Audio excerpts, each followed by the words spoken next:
Welcome to the wonderful tropical pleasure resort sitting pretty in the beautiful village of Plymouth. It is our location for the next half hour as we share with you all the hot topics and major events happening in Tobago in the past week. You'll also get a tour of this lovely property and what it has to offer. So sit back and relax while we bring you all the details. I'm Davia Chambers and Let's Talk Tobago starts right now.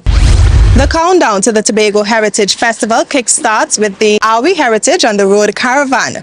Tobago selects a new Junior Secretary of Tourism at the recently concluded Annual Tourism Youth Congress.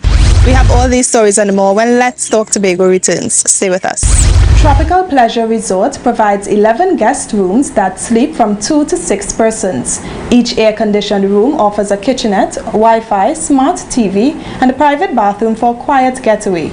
Each room has its own private patio so that guests can enjoy the breathtaking scenery of nature, with some rooms even offering a view of the pool. July on the island is all about the Tobago Heritage Festival. If you've never experienced the festival, it's an annual series that showcases and aids in preserving Tobago's unique cultural traditions. In the next coming days leading up to the opening of the Tobago Heritage Festival 2022, this is what you can expect to see around Tobago.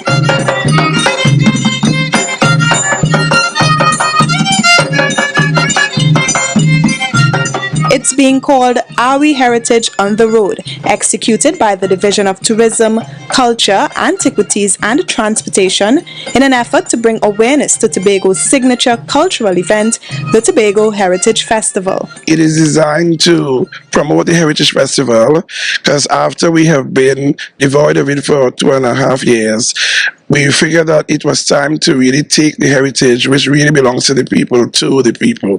So we conceived this idea and to take it about through all the community places that we can, the rural areas, and to some of the areas where people are about their daily life duty and workspace. Culture is a vehicle, so we are occupying that vehicle, so to speak, and taking ownership of our cultural legacy and taking it to all and sundry. Mr. Taylor says locals and visitors alike can be on the lookout for various aspects of Tobago's culture to be on full display. We plan to go to Palativere and we also plan to go to Charlottesville, Buku. So as we move along, we're taking different aspects that deals with other areas of our things, some of the African traditions, some of our fisher folk stuff, some musical stuff that deals with the way we used to sing, chant, dance, and whatever, some invocational stuff, and generally promoting the heritage, because as each stop we are able to distribute things about our different events that we have, the flagship events we have, like the Miss Heritage Personality. And persons are already excited to be a part of their favorite village productions. Charlottesville Natural Treasures Day, because I am from Charlottesville and it's one of the better heritage festivals. It is well organized and we celebrate the traditions of the people living in Charlottesville from year to year, and the crowd that normally comes, they enjoy themselves, and as I said before, it's the best. Plymouth Juvie and Leicester too, and I believe I'm going to Mariah wedding too. I look forward to the old time wedding in Mariah, the whole action on the street and the people involvement in the actual procession of the dancing and the village Mako and the whole village life of the Mariah wedding. Look forward to that.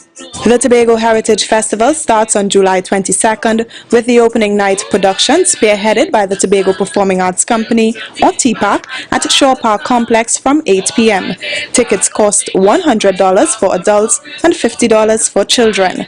For more information and the full calendar of events, you can visit the social media pages of Tobago Festivals Commission. July in Tobago is all about the Tobago Heritage Festival. If you've never experienced the festival, it's an annual series that showcases and aids in preserving Tobago's unique cultural traditions. Opening night is always a highly anticipated event on the Heritage calendar. We'll hear all about it from CEO of the Tobago Performing Arts Company, or TPAC, Mr. Elvis Rajman, and Artistic Director, Mrs. Rayshon Peku. So you just witnessed the snippets from the Awi Heritage on the Road caravan in the streets of Scarborough, where they went to various offices, THA offices, and just spoke to persons on the streets. As Davia said, I'm chatting here today with CEO of the Tobago Performing Arts Company, TPAC, Mr. Elvis Rajman, and Artistic Director, Mrs. Rayshon Kerr. And we will be talking about the opening night, which is a signature event of the Tobago Heritage Festival, very anticipated event, and it really sets the stage for the rest of the festival. Hello Elvis, hello Rayshon, and welcome to Let's Talk Tobago. Hi. So TPAC was given the responsibility to spearhead the opening night of the Tobago Heritage Festival. Of course, TPAC is recently formed. You're just about how old now? Just roughly? a year and a half. Just about a year and a half. Tell me, what was it like taking on that responsibility for the first time?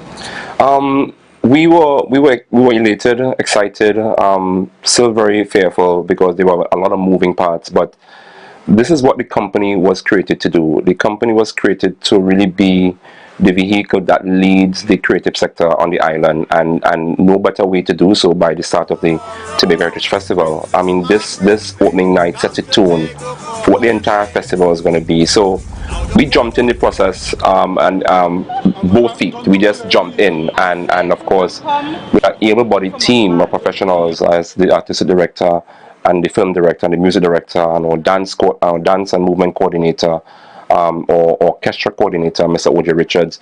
Everybody just simply put their hands in and start getting the work done. So we are at a stage at this point in time where all systems are moving as it should. Would have preferred to have a bit more time to kind of really get things moving, but the artistic director and the team, they have been doing yeoman service, and we anticipate people saw bitter cassava, and we intend to better bitter cassava.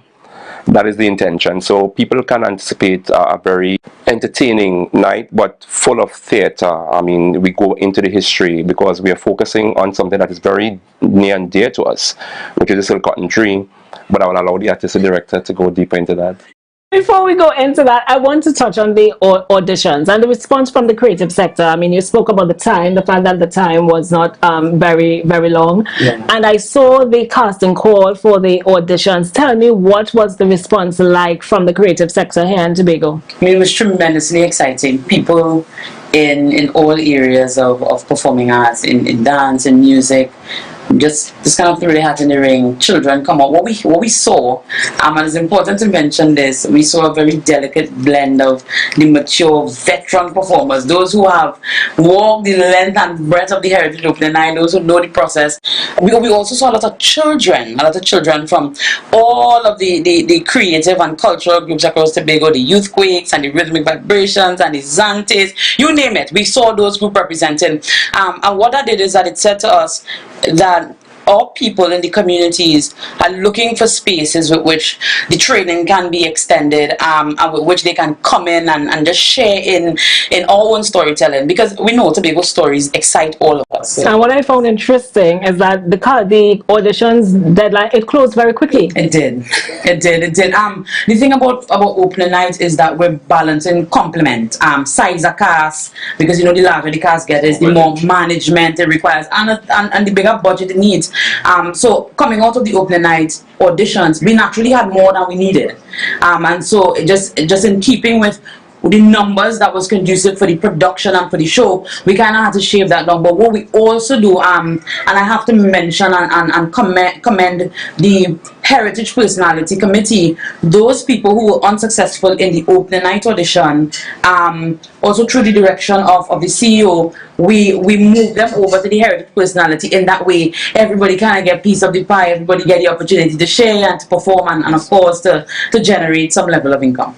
Excellent. So without giving away too much, because of course we want to keep that element of surprise and excitement, without giving away too much, tell us, what can we expect for the opening night of Tobago Heritage Festival 2022? You can expect a return to something that we've already experienced. I think all of us saw it, we heard it, we read it on the 2nd of December 2020, and we just kind of sat still when the tree in Culloden fell. Many of us not knowing what to do. knowing the stories and the myths that we associate with the tree, and those things that were told to us, and those things that we've told ourselves, we kind of spent a lot of time on Facebook murmuring about what it was and what it could be. But what we did not do is we did not celebrate that role that the tree had played in all of our heritage. And what this particular opening night gives us the opportunity to do is to revisit that. The tree, its legacy, its history, and the people that we've associated with the tree, the coming of age of the tree, what the tree has done for us as Tobagonians, and our stories. And so that is what you can expect: a venerating of the tree, a celebrating of the tree, some myth busting. You can expect that, because what is opening night without education? What is opening night without entertainment? Coming off of Bitter Cassava, and I want to say categorically clear, people must associate TPAC with excellence. It is the CEO standard, is my standard, is all of the creative team standard. Excellence, excellence, excellence. So you can expect excitement, you can expect creative use of technology, LEDs, you can expect explosive dancing, all of it. Just come with an open mind, just come early, just expect it. And the energy and night of excellence. By way of comparison, how would you compare the preparations for Bitter Cassava with the preparations you are doing now for the opening night? A production generally needs about 2.5 to 3 months for it to come off the ground properly. That is all things considered: administrative work, logistical work, technical development. What we've had to do this time around, and the thing about Bitter Cassava was done based on an established script. Bitter Cassava script was written since the 1979 or somewhere. For this opening night, we had to write the script from scratch, and that research process and all of those things required time, and required the kind of time that we did not have. But what we've seen over time is as you said, Avi, we had to just kind of turn water into wine. So over the last 6 weeks, the team has had to double up and triple up on its efforts to make sure that we got everything done. Once we had the vendors coming in, that kind of changed the dynamics, so rehearsals had to happen in a certain way. The other thing about the difference between Bitter Cassava and the opening night production is called Treasures of the Tree. I do think I mentioned that before, is that a lot of what we're doing had to be built from the ground up, as opposed to Bitter Cassava, which was an established script, which naturally means more work. More work with less time. So that's the major difference. That's the major difference. Yeah, one of the things that we're going for this time around as well is significant use of technology. So we're filming, and the filming is happening in some instances. You're seeing what is happening on stage is mirrored. It's just very exciting, very, very two different experiences, because it is two different stories. But the excitement level, though, that's the thing that is similar, synonymous with both: excitement. But what is also interesting to the entire process, because I'm with the team. I like to be on the ground with the team. So I mean, they set up an exercise where we visited Culloden. Yeah. We actually went to Culloden at the site of where the tree fell, and we met with, I can't forget his name, Red Cap. They call him Red Cap. He is one of the knowledge bearers, among others that we would have spoken to on that day, because it's all part of the research. So we are not just bringing fairy tales. We are going to the knowledge bearers who have a certain kind of experience and knowledge, and we are now bringing that to stage, because the edutainment aspect is very important. The educational aspect of it is very important. How do we have the next generation understand the stories? How do we have the next generation understand what has been passed on?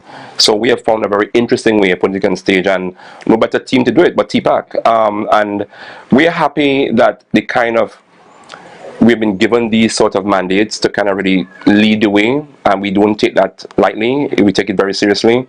And we are happy to be doing what we're doing at this point in time, and it's excited for the rest of Tobago, because what I see coming out of our last experience, we saw an upsurge, a re-energizing of the sector, the cultural sector. People are messaging us daily: when are you all taking on more residents? We want to become a part of this. And when we have the young people start talking that in 3 years' time, I'll be coming to TPAC, it says that we have succession, and then we could continue the life of what we feel very strongly about. So the entire process has been very time consuming. It's been tiring. I mean, I am tired right now, but you know what?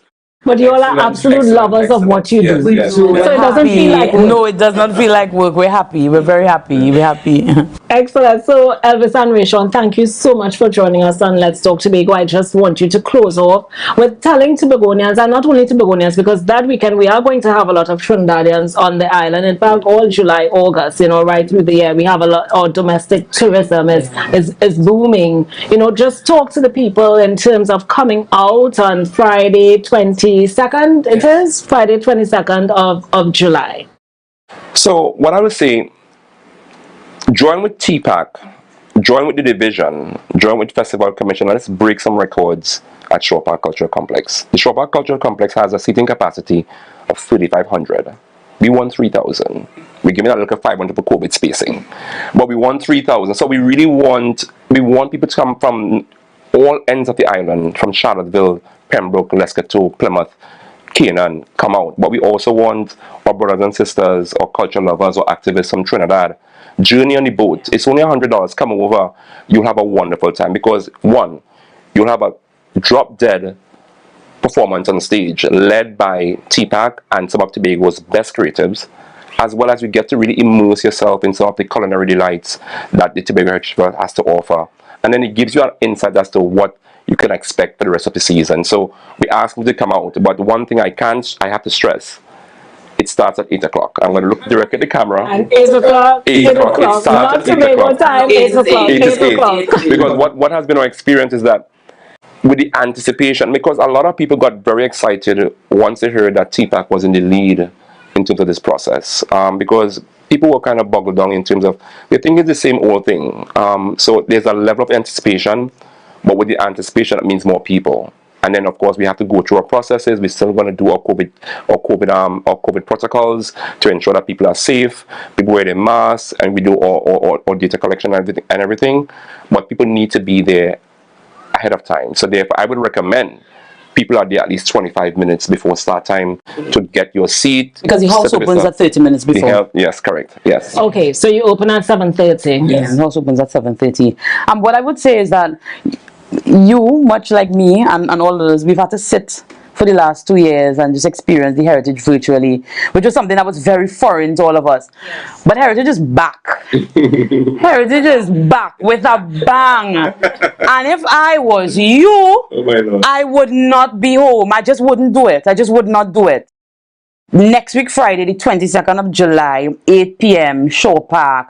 Come out in your dandan, put on your frock, put on your high heels, shoe your sneakers, whatever make you feel comfortable. Put your hat on your head, put on your wig, your weave, you bring your aunt, your cousin, just bring everybody, because you don't want to have to hear about it afterwards. I wouldn't want to be you if that's the choice that you make. Come. I'm just listening and looking at Rayshon, and it's giving you a taste because she speaks as though she's on the stage. Of course. But people made a mistake with bitter cassava.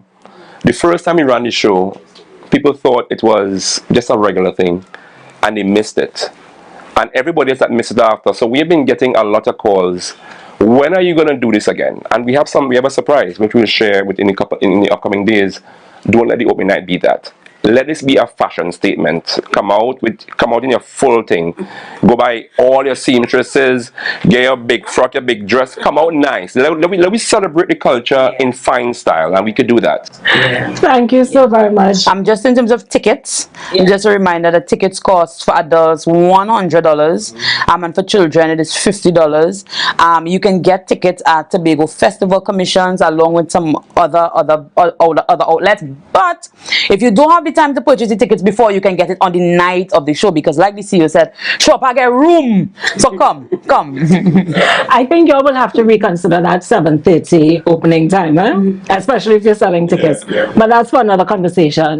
Viewers, thank you so much. So as they said, be sure to be at Shore Park on Friday 22nd July. It's only $100 for adults, $50 for children. Doors open from 7:30, but you may want to be lined up there before. The Roxborough Police Youth Club treats men to a day of relaxation and pampering. We'll tell you more right after this break. Stay with us. Guests are free to enjoy the outdoor area and lounge poolside at the recent addition of a majestic 52-feet pool. You'll also have access to a cabana with kitchen facilities. Tropical Pleasure Resort provides a conference room and event center available for rent for events such as meetings, weddings, and other celebrations. It's also conveniently just 2 minutes away from Turtle Beach and 20 minutes from Crown Point A&R Robinson International Airport. Recently, the Roxborough Police Youth Club turned its attention to treating all males to an evening of fun and self-care. But it was about a lot more than haircuts and pedicures. The men also shared their perspectives on issues such as leadership in the workplace and motivating our young people. Take a look.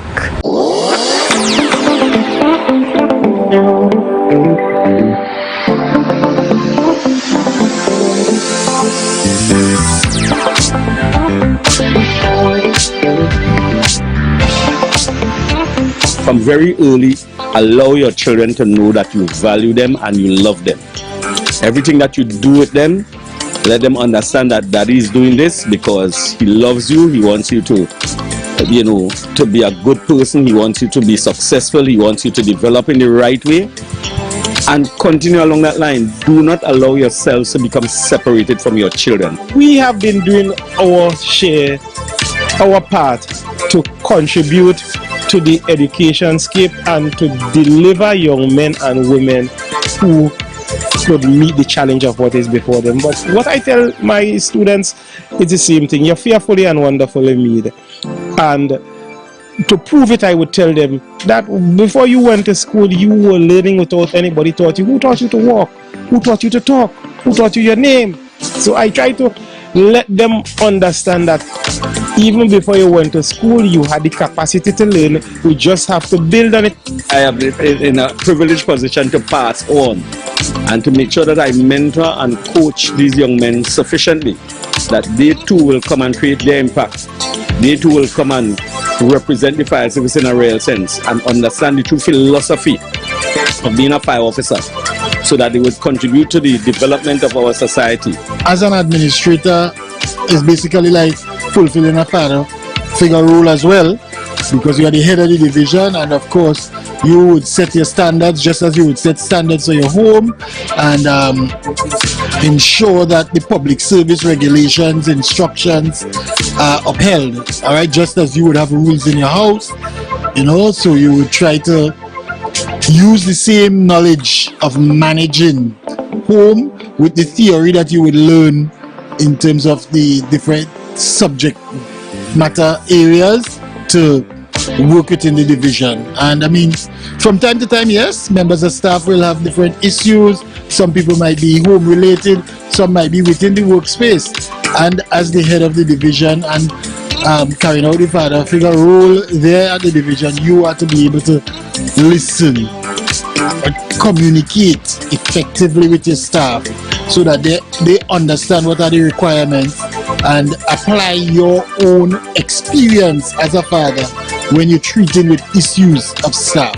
Not very often does this society give men the opportunity to feel appreciated. So all the kudos for the Police Service Youth Club, because it is doing something to men who society often take for granted, often label and so on. And we know for a fact that despite all that is being said and done, there are great men who have been doing a lot of things, and we want to lead by example especially for the young ones who are listening. This initiative, let us use it as a springboard for men to understand that there is a need to care for yourself. And the ladies and all, when you care for yourself, the ladies appreciate that. I mean, they have less work in trying to care for you, but they also understand that you have the ambition to care for yourself and to make sure that you present yourself in the best possible form to your society and your family. We look forward to any initiative where we can get involved in a meaningful way in society. And what a meaningful way to show appreciation to our men. Let's face it, Marlon, from time to time, men have been disempowered You know, we have been accused, we have been blamed, we have been victims of all kinds. But within society, we are doing an excellent job. The National Junior Championship returned to the Dwight York Stadium for the first time since last being staged in Tobago back in 2016. Brian McCool was on hand and brings us this next story. Originally carded to run off at the Dwight York Stadium in 2020, the prestigious meet suffered a 2-year delay due to COVID. Now with restrictions lifted, following consultations with the House of Assembly, the N3As decided to host the National Junior Champs at Bacalet. While organizers praised the stadia as the best track and field venue in the nation, the executive of the National Association of Amateur Athletics explains such a meet requires logistical and financial planning. It would require more clubs, more athletes to come from Trinidad. So if you like, the burden is a little heavier in that sense, but there is some equity in it because usually the Tobago athletes would have to come to Trinidad, so on this occasion the Trinidadians are coming up. Also adding to this expense is the lack of officiate track and field equipment in Tobago. We have to bring across officials, we have to bring across equipment and so on. So you have some additional costs there, and as a non-for-profit organization, it really means going out and finding sponsors. Competing athletes were cheered on by spectators, which included Olympian and national senior athlete Simoy Hackett. I'm also proud to see the young athletes being a part of the this development stage, and that they are actually running and competing fiercely, and they are putting their best foot forward to make their team, their country and their community proud. Tobago's first Olympian, Sheridan Kirk, still holds the national record for the 800-meter event. Reminiscing on his track days, he believes a greater level of professionalism should be endorsed on the island in terms of sports science. Once the entries and all the governing bodies that dealing with junior type athletes understand the level of development that is necessary to breed this type of athlete, we could get it right, because just in Tobago here, we were one of the fastest developing track and field islands in the world. Assistant Secretary in charge of sport, Wayne Clark, was overjoyed to see activity and the many athletes back at the Dwight York Stadium. While that event was good, we still have a long way to go in terms of putting ourselves together so we could make maximum use of these opportunities. So I look forward to seeing that, you know, we on this side could get ourselves together, that we could look forward and actually make these events more of a regular thing on the program, and, you know, really access the full benefits of what to derive from it. The National Junior Championships took place on July 9th and 10th, with Tobago club RSS Phoenix out of Roxborough winning the 2022 title. I'm Ryan McCool for Let's Talk Tobago. The third annual Tourism Youth Congress was hosted recently at the Scarborough Library facility by the Division of Tourism, Culture, Antiquities and Transportation. Students of 8 secondary schools competed for the prestigious title of Tobago Tourism Youth Congress Junior Secretary, but there could only be one winner. So let's see who the lucky person was in this next story. Have a look. Signal Hill Secondary's Janae Brathwaite is the 2022 Tobago Tourism Youth Congress Junior Secretary. Janae edged out 7 other competitors, discussing the benefits of experiential tourism. As a student who didn't do tourism, and basically I only had the opportunity to learn from close family about tourism, it was something that, you know, really challenged me to do some research, to understand certain things as it pertains to tourism, to take the time to sit and practice, to understand, well, you know, Janae, why is tourism important for our island? Why is it important to you? Essentially, when we went to the competition, I was a little intimidated by the persons that was there, because I thought that, you know, probably they did tourism, probably they understand more than me, but all you can really do now is go with God and give it your best shot. Janae proposes immersive museums as one way of benefiting from experiential tourism. As a young person, I could understand that we are interested in the partying, the, you know, being a part, deep connection with whatever we are doing on a spiritual level, on a personal level. You know, we want that opportunity to connect. And apart from the parties, I believe that in order for persons to understand what Tobago has to offer, we can create immersive museums within Tobago that will allow them to do this while still having the opportunity to party on the island. She explains that the island should also capitalize on user-generated content, as tourists can build a Destination Tobago's brand by sharing experiences on social media. When we allow these visitors to understand our history and our culture, they know, or we know, have the opportunity to preserve it. We allow them to understand what makes Tobago Tobago, and essentially what makes us special from the rest of the Caribbean islands. And additionally to this, when we focus on our ecotourism niche, we have the opportunity to preserve the island for future generations. The 2022 Junior Tourism Secretary also got the judge's nod by responding to the mystery question on identifying 5 attractions which distinguish Tobago as the greatest little island on the planet. Janae highlighted Fort King George, the Brain Coral located off Little Tobago, Argyle and Highlands Waterfalls, and Tobago's annual Tobago Heritage Festival. I hope that this program will allow them to understand the importance of our rich heritage and culture, the importance that they play in our tourism sector, and overall that it will motivate them to be a part of the tourism industry more. Placing second was Bishop's High School's Sohaila McCool, and third was Speyside High School's Nivan Kirk. As the winner, Janae also received $2,500, breakfast for 2, and will represent Tobago at the Caribbean Tourism Organization's Regional Youth Congress in the Cayman Islands in September 2022. So we've come to the end of yet another edition of Let's Talk Tobago, and as always, we thank you for watching. Please email us with your comments or queries about the program, and be sure to visit our website, like our Office of the Chief Secretary Facebook page, follow us on Instagram and Twitter, and subscribe to our YouTube channel. For more information on Tropical Pleasure Resort, you can contact the manager at 721-2222. From our house to yours, I'm Davia Chambers, along with the Department of Information, Office of the Chief Secretary, Tobago House of Assembly, wishing you a safe and productive week.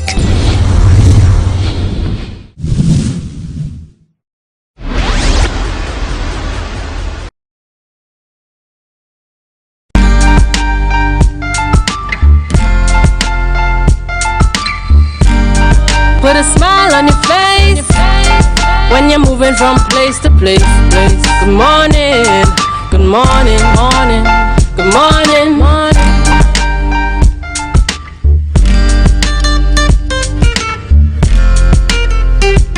It's 7 a.m. Good morning, folks. This is the Tobago Updates morning show coming to you here live from the Port Mall in Scarborough. I am Julian Skeet. And I am Maria Richardson George, and this is the day that the Lord has made, and we will rejoice and be glad in it. Good morning to Tobago, good morning Trinidad, good morning those of you in the Caribbean, and those of you viewing us on the live.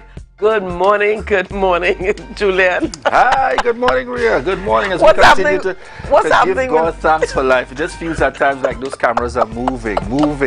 All right? We continue to give God thanks for life. We're in this season heading on into the Tobago Heritage Festival celebrations. And, you know, I just love this image in the background as I spoke to it yesterday as well. A gentle reminder to us as we head back out there, you know, in terms of our culture and so on. But Ria, how was the night, the evening been for you? Pretty good. So Julian, yesterday I took the liberty of having some tests done. I didn't like the results, so I took immediate action. Now, I don't know if you know, Dr. Vern Allen has been posting a lot of information via social media about eating habits and, you know, using every opportunity to get some exercise in. So Julian, I started a regime again. I started a regime again. And the thing is, sometimes you fall off the wagon, but the objective here is not to stay off the wagon, but to get back on. So I started again yesterday afternoon. So I'm in a bit of pain this morning. Georgie and I are in a bit of pain this morning because we need to do this. We need to do this for ourselves. Yes. So yeah, and that's always a good indication, you know, health and wellness, focus in the, you know, in that right direction. And so we want to shout out this morning, Oswald George, the big man in the business. Oh. All right. Certainly there, and you know, that kind of encouragement is very important as well. Yes. It's very important as well in terms of moving forward, and we know all will be well on that journey. Yeah. Oh, definitely. It has to be. It has to be. I saw the director laughing there a little while ago, you know, but I'll leave it. I suppose they will get onto that journey eventually. Eventually, indeed. Viewers, we want to thank you so much, those of you continuing to connect with us here at the Tobago Updates morning show. At this point, we head on over to news in 90 seconds. Thank you, Julian and Ria. Here is your news in 90 seconds for Tuesday, 19 July 2022. Children who did not do well in the secondary assessment examinations will have the chance to improve themselves through the IMPACT program. The Division of Education, Research and Technology announced that the program begins on July 25th. It targets 3 groups of students: those that scored below 30% on the essay exams, those that scored between 30 and 50%, and students preparing to write the essay exams but are at risk of failing. Parents can register their children for this program by filling out the registration form on the division's website. Meanwhile, advertisements for employment positions in the administrative team of the CPEP program are described as political cleansing by Minority Leader Kelvin Morris. A couple of months ago, the entire administrative team of CPEP was issued termination letters while the program underwent restructuring. Chief Secretary Fali Augustine and Secretary of Community Development, Youth Affairs and Sport, Pastor Terence Baines, says the terminated employees can reapply for the positions. However, Morris says it is irrational to terminate employees and tell them to reapply for the same position unless it is politically motivated. And for news coming out of Trinidad, Prime Minister Dr. Keith Rowley said a plan is afoot to declare crime a public health crisis. Reflecting on the crime situation, he said the country has become consumed with a plethora of violent and unacceptable conduct from criminals. The Prime Minister also admitted that his government is partially to blame for not ensuring the police were properly resourced and equipped to fight crime. As a result, he said a committee was formed and tasked with formulating a plan of action using a public health approach to tackle crime. And that was your news in 90 seconds. Join me, Candice Jackson, for more news at 8 on GMT and a conversation with the Minister of Education. Now it's back to you, Ria and Julian. Yeah, Candice. Very interesting follow-up yesterday, discussions with the Prime Minister by way of his press briefing. And, you know, speaking to the fact, very interesting, that while we are moving and shifting away from the mask mandate, there will be considerations to bring it back if it becomes necessary by virtue of, you know, treating with whatever the challenges may be if we see, you know, increased numbers and so on. So it's really a kind of keen reminder for persons to still make an effort to, how I see it now is that we have to maintain that greater level of personal responsibility, bearing in mind it's not legislated for. Right. We have to maintain that personal responsibility. So let's see how it goes. Let's see how it goes. We also see that according to the Port Authority of Trinidad and Tobago, it is no longer mandatory to wear when you're on the port compound or on any of the sailing vessels. So, you know. All right. And I see you got some commendations and encouragement coming in here from my brother, Doniel Vincent. Keep consistent, one step at a time, Ria. So you see you're getting some encouragement there, Ria, coming in on the live. Thank I see you connecting with us as well. We've got Ivana, Kamaria Karut, Kuki Melville on the live, Shamfa Melville with us, Alicia James. Thank you so much, each and every one of you joining us morning after morning, continuing to lend support to the Tobago Updates morning show. Julian, before we head on into things, now you asked me about my afternoon, night into morning. What about you? How did you spend your evening? Long in work mode. I left work late into the night, but I love what I do. You know, in that field, and I'm, you know, totally committed and dedicated there as well. And therefore, it was more in work mode for me, I should say. Wow. Okay. But I hope you were able to get some rest. Yes, eventually. And then up again early this morning.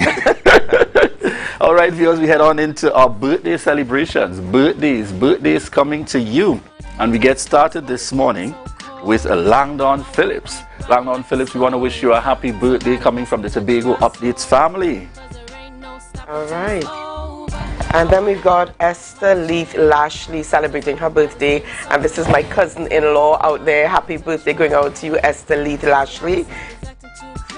And yeah, some of you know her as Susan Grant, yes. And some of us know her as Wendy Brown. So Susan Grant, love going out to you this morning from the Tobago Updates family, from my family, the Cinnamon Hill Wesleyan Holiness family, from all of us. Lots of love going out to you. Shout out to Miss Susan Grant. I know her in the education field. All right, and this morning I want to shout out my very good friend out there, past president. I know him through the Rotary organization, Rotary Southwest Tobago, Dr. Ifani Ojuro. Some may know him in the medical field, you know, in terms of really making his contribution. And I want to say birthday shout outs to you. And I trust that you have an enjoyable birthday coming from me, the entire family, and the Tobago Updates family. And this lady here with us, this young lady, Tonya Lee Williams. So we're sending birthday shout outs to Tonya Lee Williams. We trust that you have an enjoyable birthday celebrations coming from Signal Hill, coming from Laverne and the entire family. Wishing you a happy birthday, Tonya Lee. All right, where are we heading on into our rundown for this morning? Who do we have on? Who do we have on the lineup this morning? Yeah, so Julian, kicking things off this morning, we will be chatting with Dr. Nathaniel Duke. And Dr. Duke is on the program to chat with us on monkeypox, what we should know. How close is this virus to us? How close, you know, how close? How close is too close? Yeah. All right, and then we head on over to chat about the Young Innovators Camp 2022. And having that conversation with us will be Joseph Frederick, the Director of Nerds International, and Ian Williams of the Tobago Information Technology Limited. All right, and closing us off this morning, we will be having a conversation with Adana Combi, who is the communication consultant of Lilly Consultants, about the introduction to effective communication.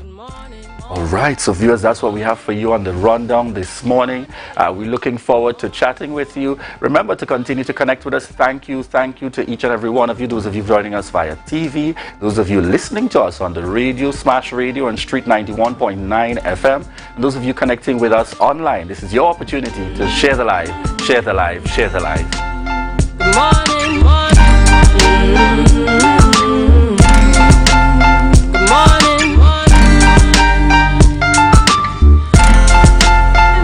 Security Services Company is the most advanced security service in Tobago. Ask about our cash and transit service. It's safe, risk-free, reliable, and timely.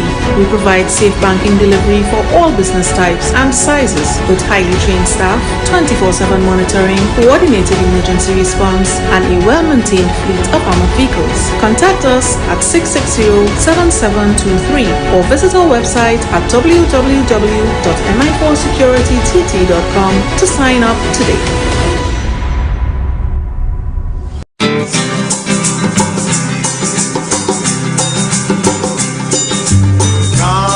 There we go to Tobago, that paradise, bung by Robinson Crusoe. And it is said, it's the land of tomorrow. Princess Margaret say, come Tobago for holiday. Now the whole world say, come Tobago for holiday. Smile, every smile, every smile. In Tobago, that paradise, found by Robinson Crusoe. And it is said, it's the land of tomorrow. Ronald Reagan said, come Tobago for holiday. Now Bill Clinton said, come Tobago for holiday. If you want a happy vacation, you can get it right here in my land. If you want a happy vacation, you can get it right here in my land. Everybody only worrying. Never ever worry. Don't mind how things looking hard. I tell them never ever worry. If your life can't get damaged bad. I tell them never ever worry. What I'm saying is true. So just consider Tatil is always right here for you. I I tell them never ever worry. Don't mind if life make you sad. I tell them never ever worry. If your house get flooded out real bad. I tell them never ever worry. What I'm saying is true. So just consider Tatil is always right here for you. I tell them never ever worry. If sickness catch you off guard. I tell them never ever worry. If times fall on you real hard.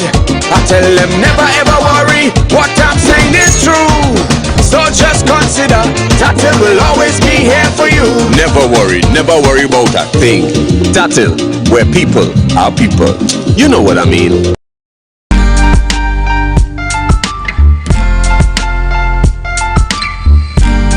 Put a smile on your face when you're moving from place to place. Good morning, good morning, morning, good morning, morning.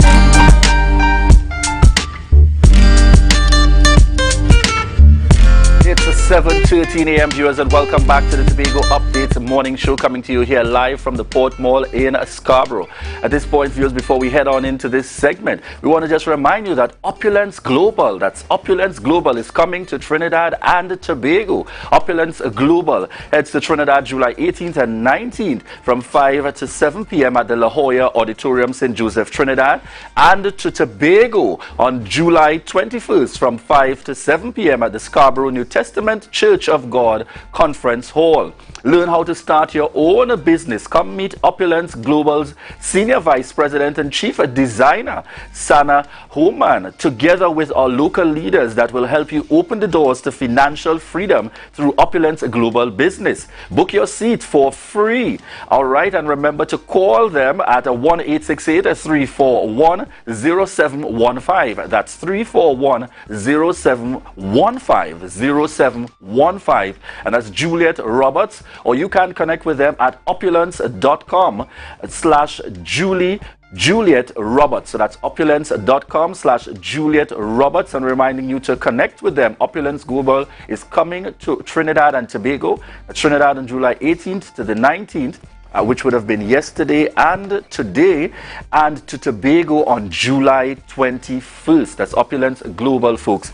And at this point, we prepare to head on into our interview with Dr. Nathaniel Duke, and he's the internist and infectious diseases specialist and medical chief of staff of the Tobago Regional Health Authority. And this morning we're chatting about monkeypox. What should we know? But of course, when you got a big man in the business like Dr. Nathaniel Duke on, you got to find out a little bit first about other aspects of the medical sector even before we dive in. Morning to you, sir, and welcome. Good morning. Thank you for having me. All right, as we get started this morning, before we dive on into the focus area, I wanted to just get an update from you for the benefit of our viewers and listeners in terms of the status with the phased opening of the Roxborough Hospital.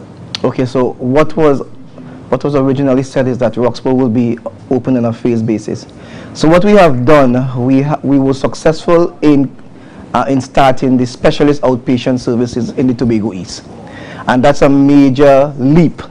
So now the specialists are there, and there's a decreased need to come to Signal Hill. That's one.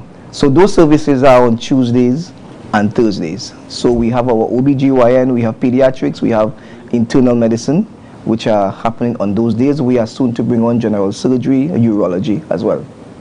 We have escalated our hyperbaric services. So now people are traveling far and wide across the region and from Trinidad for hyperbaric services to Tobago.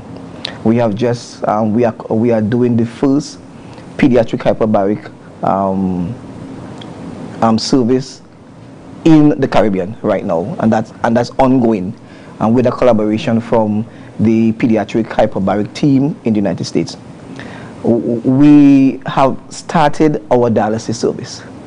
So patients from the Tobago East who need dialysis, there is no need now to go to the dialysis at Scarborough.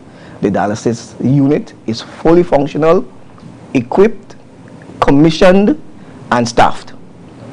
What is outstanding is the inpatient services. So the inpatient services is a little bit technical, because once you have inpatient, you will need all the other services to support it, dietary, etc. And the recruitment process has been ramped up. So the next phase will be full activation of the inpatient services. Now we know that there is a shortage of different category of staff within Trinidad and Tobago, so we now have to look regionally and internationally for some categories of higher level staff that is needed for the inpatient services. We are still on track looking at our opening schedule. The recruitment process is still ongoing. Even yesterday I was in interviews all day, and I must say that we did have a cadre of Tobagonians who were interviewed, and the intention would be to bring them on to serve their people. They were all enthusiastic about that. So that is where we are with the Roxborough facility. The Secretary of Health has announced a unique initiative to be done in Roxborough, where it's called the Cataract Reduction List Initiative, where we have a backlog of cataract surgeries to be done in Tobago. So that initiative is soon to be piloted at Roxborough, where we're going to work in collaboration with an international team, and in doing so, we're going to try something that is close to impossible, but we can do it. So we're closer to having it fully operational in terms of the Roxborough hospital. Right. So the Roxborough, the facility is fully operational. Good. All right. A lot of infrastructural work has been done over the last 3 months with the fixed equipments and the furnitures. A lot of the technical people from Canada and Europe came to Tobago, and they were able to finish all of these really complex installation of devices and oxygen systems and testing and retesting HVAC systems, etc. So the facility is ready to go, right? It's a human resource that we have to acquire fully. That's a work in progress at the moment. Excellent. All right, as we head on over to switching gears a bit into monkeypox, you know, what should we know? We want to start off by, Doc, let us know what's the origin of monkeypox. We feel like we are battling still with COVID-19, and yet here the world has another challenge on its hand. What's the origin of monkeypox? Monkeypox. Monkeypox is a member of a large family of viruses called the orthopox viridae family of viruses. And in that family of viruses, there are other pox viruses which include smallpox, cowpox, and of course monkeypox. Monkeypox was first identified in 1958, and this was identified by 2 researchers, and they recognized it in the macaque monkey that was in captivity. However, in the 1970s, we got the first animal to human transmission, so the first zoonotic transmission was identified of an animal in captivity biting a human being and transmitting this virus. So that's the formative origin of monkeypox. Throughout time, we have had several outbreaks of monkeypox throughout the world, with the largest outbreaks occurring in the Democratic Republic of Congo, Nigeria, Zaire, Gambia, Gabon, Sierra Leone, you know, these countries, you know, South Sudan. So it's not the first time that the world have seen monkeypox. In 2003, we even had an outbreak in the United States in 2003. But this time, it's a little bit different in the outbreak scenario and presentation of the illness. Tell us, should we be concerned? Because I note all those times you referred to before seem a little bit more distant from us. Yes. We are facing a situation where it's already here in the Caribbean. Should we be concerned? I think we have to be concerned, we have to be more vigilant now, because now we have a situation where we are still within a pandemic. All right, there are multiple pandemics are taking place at the same time because, you know, HIV is still around. And now we have, as of yesterday, WHO has recorded over 13,000 monkeypox cases in 69 countries. Right? So recently we heard about Jamaica, Barbados, we heard about St. Lucia. And in the United States, let's look at where our Caribbean people usually travel to. We travel to New York, Florida. New York has a lot of cases, hundreds of cases of monkeypox. The issue now that we are facing is that we are seeing the virus being transmitted among, people are saying it's, among men who have sex with men. But we do not want to categorize this virus as a gay virus, as what I'm hearing outside. The mode of transmission, right, unfortunately, because of the mode of transmission is close contact. We started to see a lot of transmission in our MSM population in the United States and in Europe. So that is why we have to be on an heightened alert with respect to monkeypox. So what we have seen is that you've heard indications in terms of, how you've seen images with regards to how the skin looks and so on. Right. I want you to tell us a little bit more. We have gone through the period and we know of HIV and AIDS and how that can be transmitted. We've come to realize COVID-19 and how easily that can be transmitted. I want you making that kind of comparative. How easily is the transmission of monkeypox? Monkeypox can be transmitted very easily once you have close contact with someone who is infected with monkeypox. Very easy transmission. All right. So, classic, there will be someone who will be symptomatic with either the vesicular eruptions. Right. And it's these vesicular eruptions that are loaded with the virus. So that is why close contact, you need that close contact. Right? And it's not only person to person, you can also have person to animal. You can also have close face-to-face contact because the virus can be found in respiratory droplets. It's not airborne, but respiratory droplets because the virus is a large virus. It's one of the largest viruses that we know that can cause infection in humans. It's a large virus. So this close contact is what is needed for transmission to take place. What are some of the symptoms that are associated with monkeypox? Unfortunately, the symptoms are very non-specific, all right? So flu-like symptoms. People normally say, fever, headache, myalgia, body pain. So those are the non-specific symptoms. But then you have swollen lymph glands, right? Monkeypox characteristically produces a lot of what we call lymphadenopathy, swollen lymph nodes. And then individuals, the usual illness will last for about 2 to 4 weeks, on average, all right? That's on average. The rash will occur within 1 to 4 days of becoming symptomatic. However, the symptoms can last for up to 21 days, all right? So, but these are not carved in stone. It varies from person to person. And the one thing about monkeypox I want everyone to know is that the rash highly infectious throughout all of its stages. Even when the rash is carved over or dry or crusted, it's still infectious. It's not until you have new skin or rejuvenated skin you are now no longer infectious.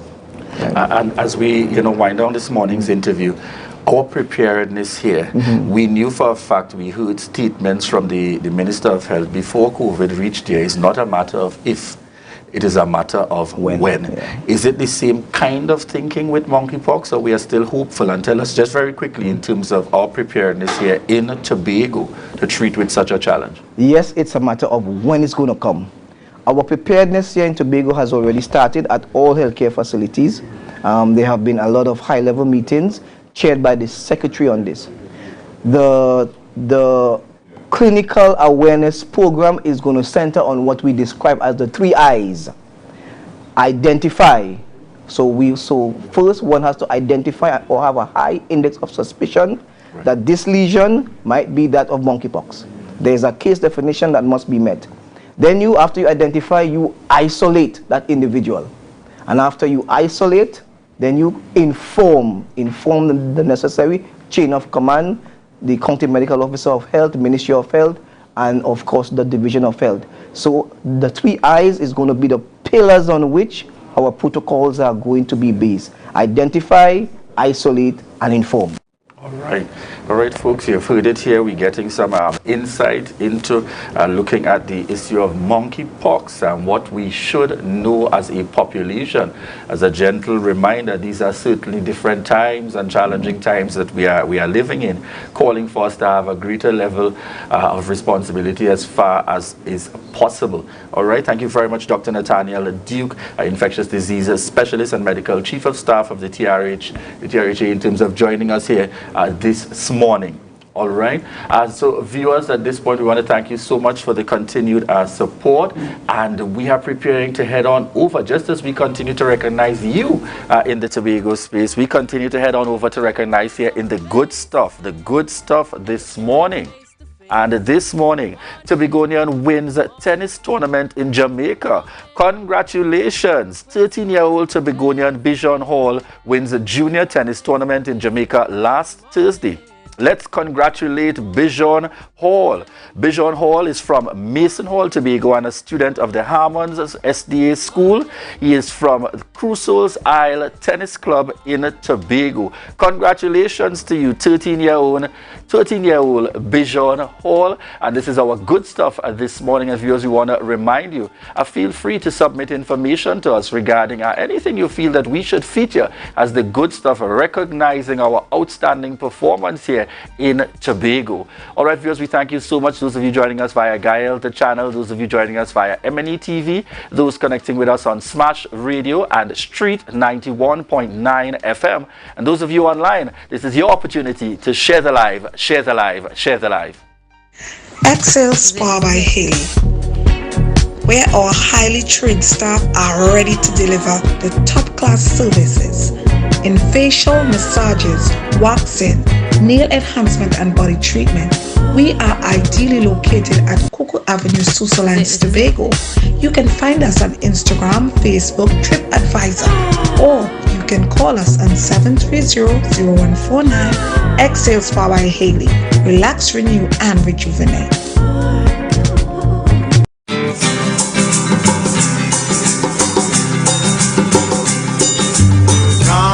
There we go to Tobago, that paradise, Bombay, Robinson Crusoe. And it is said, it's the land of tomorrow. Princess Margaret say, come Tobago for holiday. Now the whole world say, come Tobago for holiday. Smile, every smile, every smile. In Tobago, that paradise, Bombay, Robinson Crusoe. And it is said, it's the land of tomorrow. Ronald Reagan say, come Tobago for holiday. Now Bill Clinton say, come Tobago for holiday. If you want a happy vacation, you can get it right here in my land. If you want a happy vacation, you can get it right here in my land. Tobago Glass Supplies has been a leading name for over 37 years in the glass and aluminum market in Tobago. We provide an extensive range of high-quality, innovative aluminum and glass products for commercial and residential use. Competitive prices with superior and professional services by committed employees who are guided by rigid quality standards. Tobago Glass Supplies specializes in the manufacture and installation of glass and aluminum products that are essential to today's homeowners and the business environment. We are engaged in marketing, sales, and installation of a variety of products. These ranges from windows and doors to necessities such as mirrors for homes and vehicles, designed and manufactured in-house or imported.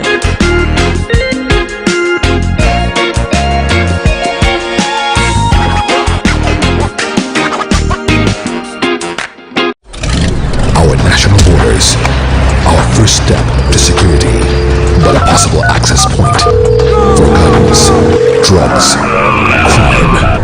If it does not look right, do the right thing. Call Crime Stoppers anonymously. 800-8477. Report possible border crime. It's a different type of thing down there, and we party till we drop down there with a lot of pretty girls down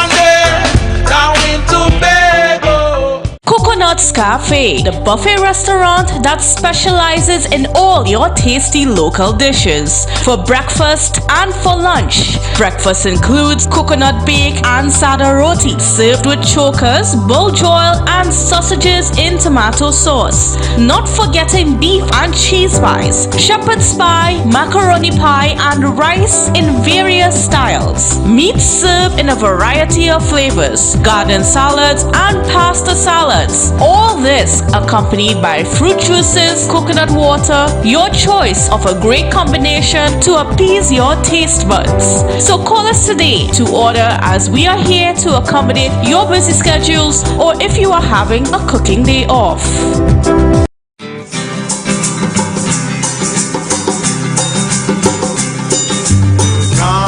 There we go to Tobago, that paradise, Bombay, Robinson Crusoe.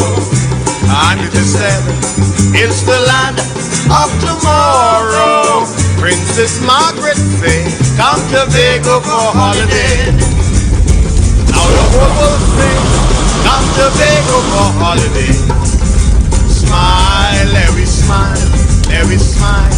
In Tobago, that paradise, Bombay, Robinson Crusoe. And it is said, it's the land of tomorrow. Ronald Reagan say, come to Tobago for holiday. Now Bill Clinton say, come to Tobago for holiday. If you want a happy vacation, you can get it right here in my land. If you want a happy vacation, you can get it right here in my land.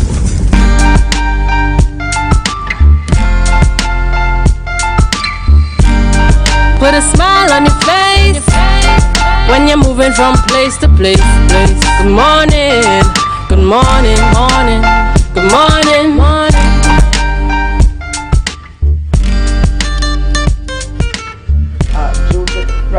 Is the director of Nerds International, and virtually we're going to be joined. Just give me 1 minute here.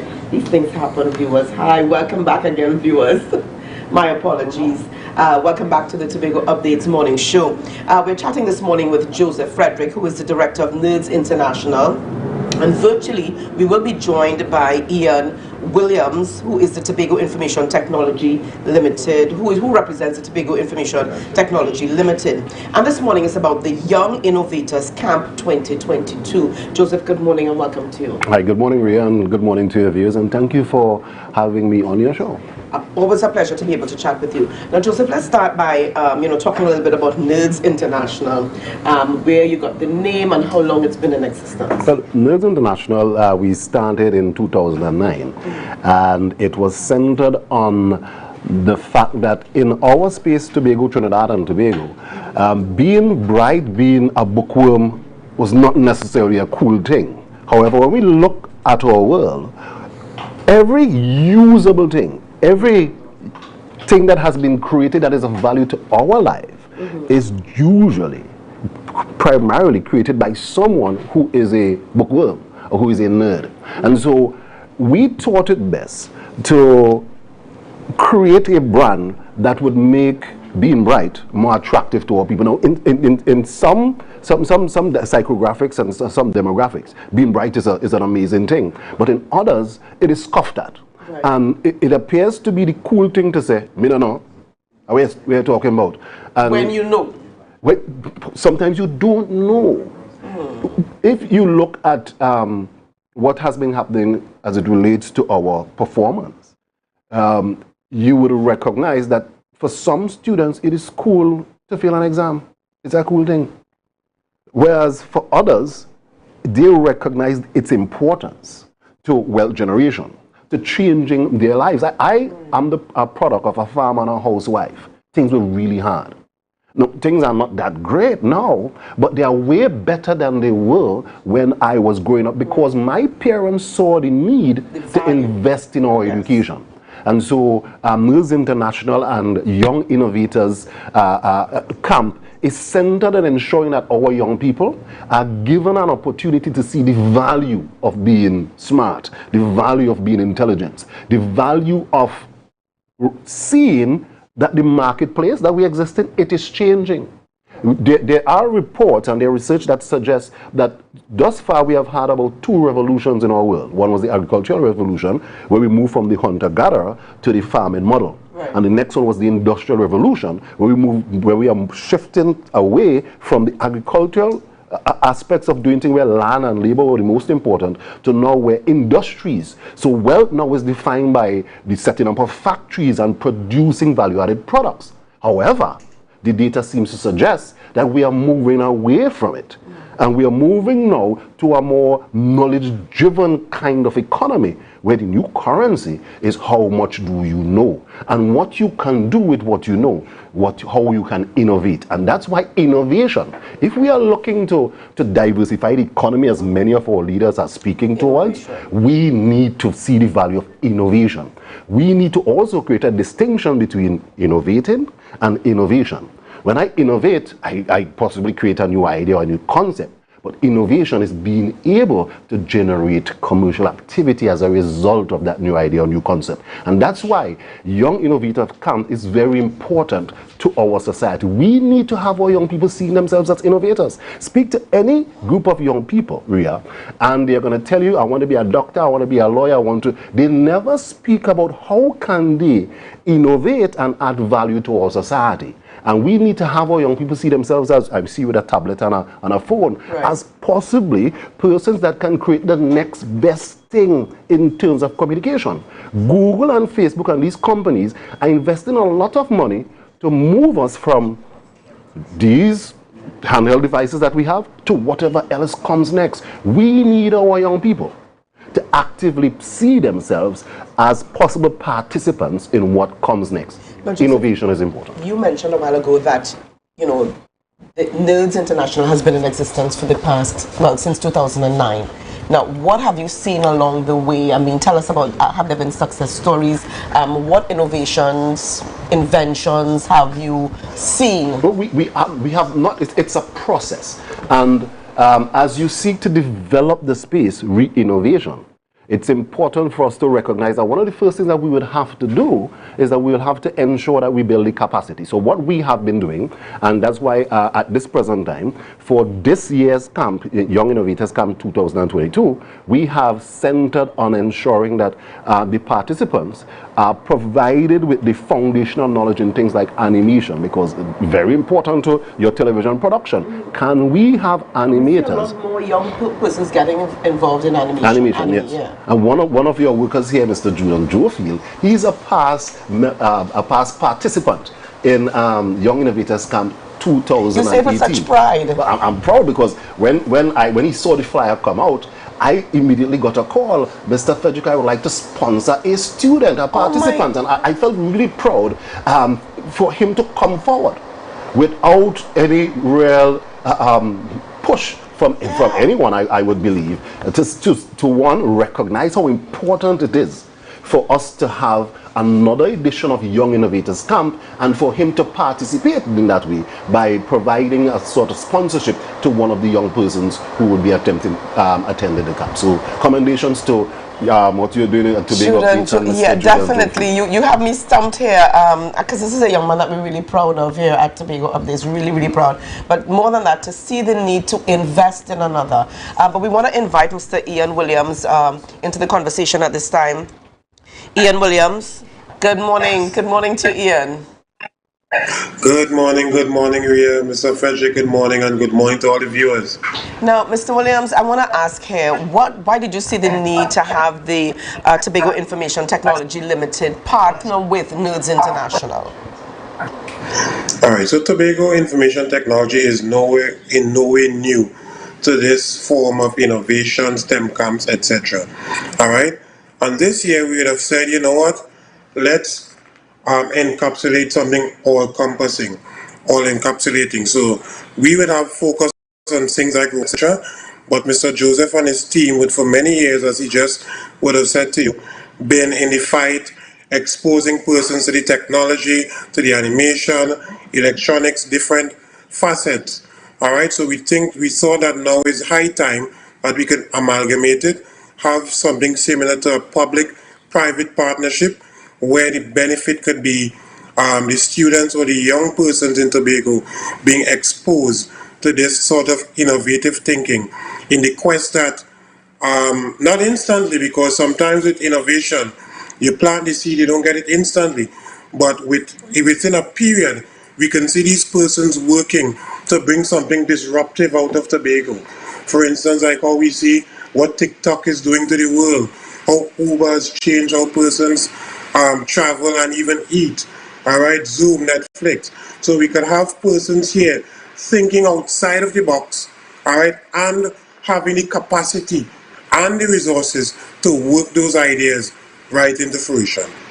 Mr. Williams, I've known you for a number of years, and you're one of those young persons who, I mean, like I said, I've seen you grow, I've seen you spread your wings, really. If you were to say to Tobago's youth or the young persons who are viewing this morning, if you were to sell this initiative, you were to sell this camp, what would you say to the young men and young women out there? I would say to the young men and women out there that now is high time. We are in a technological revolution in the world where many countries, first world ahead of us, have embraced the technology, and many of the jobs, careers, and future paths coming down the pipeline are based on these technologies and innovative ideas going forward.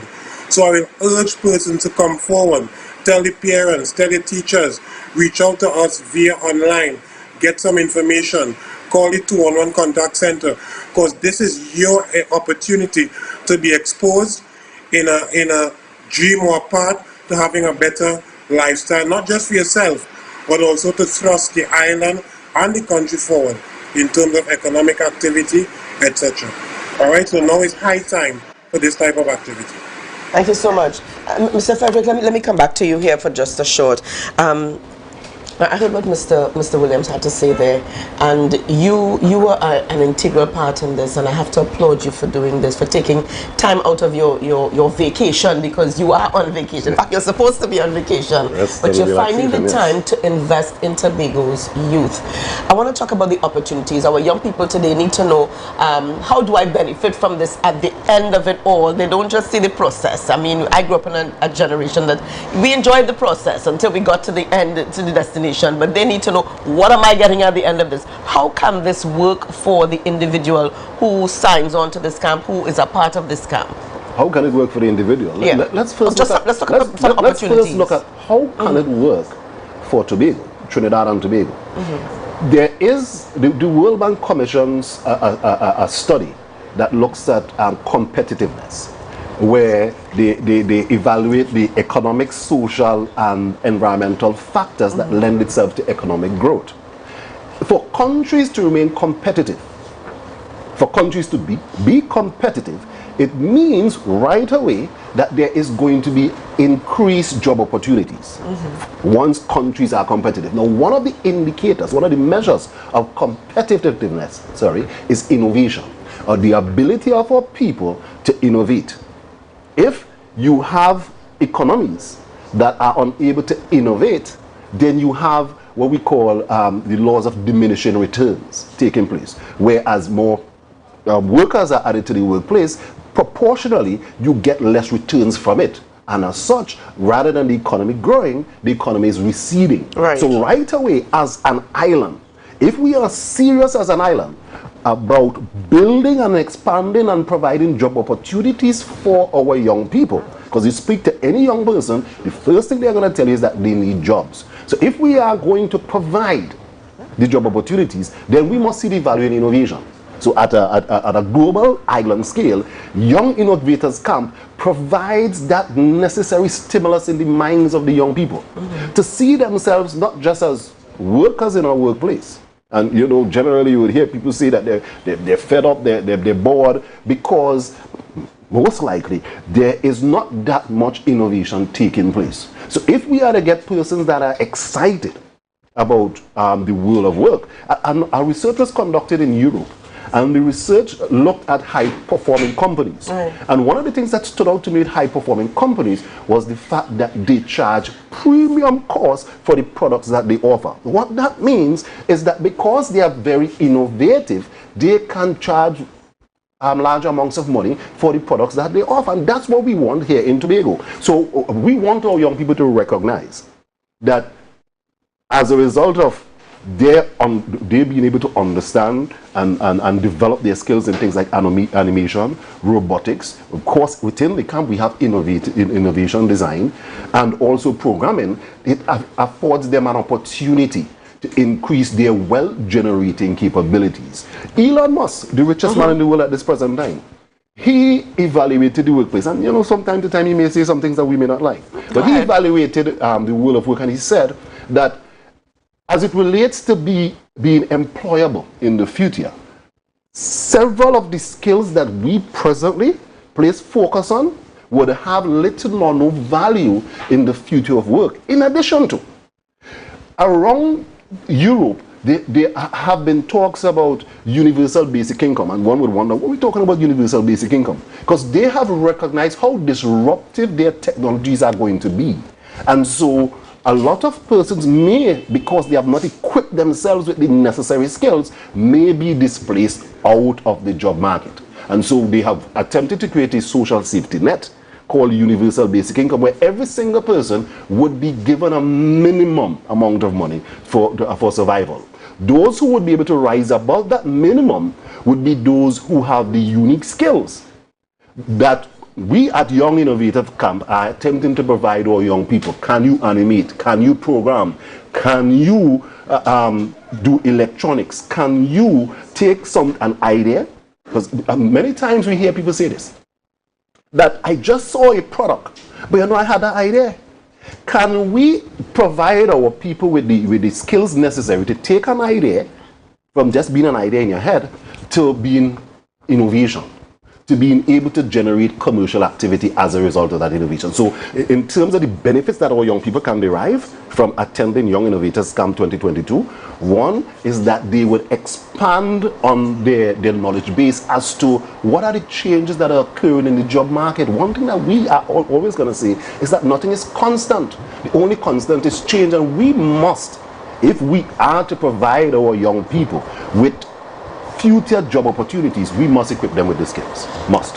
All right, let's bring back Mr. Ian Williams of the Information Technology. Mr. Williams, we have to applaud you as you know, in terms of taking charge, leading the charge for the Tobago Information Technology Limited to be a part of this initiative. I spoke to Mr. Frederick a little while ago, you know, concerning some of what he's seen along the way over the last few years, with regards the camps. Tell us about, you know, your involvement apart from the Information Technology Limited's initiative or involvement. Give us an idea of some of the benefits that you have seen as well, you know, with this camp and this initiative. All right, so some of the benefits you would have seen with this camp is that a lot of persons that would have come through this camp, what the camp does, it also whets that appetite to have them indulge or involved in activities within the different realms, such as programming and computers, etc. Because I can tell you from the STEM camps that we kept here, we have a number of persons who will then introduce the technology, and we'll see those persons time and time again, because they had garnered that interest within the field and seeing the possibilities, coming here for all kind of different courses, A+, CCNA, and making that path forward within the technological realm. All right? In addition to it, the course does not just involve the theory.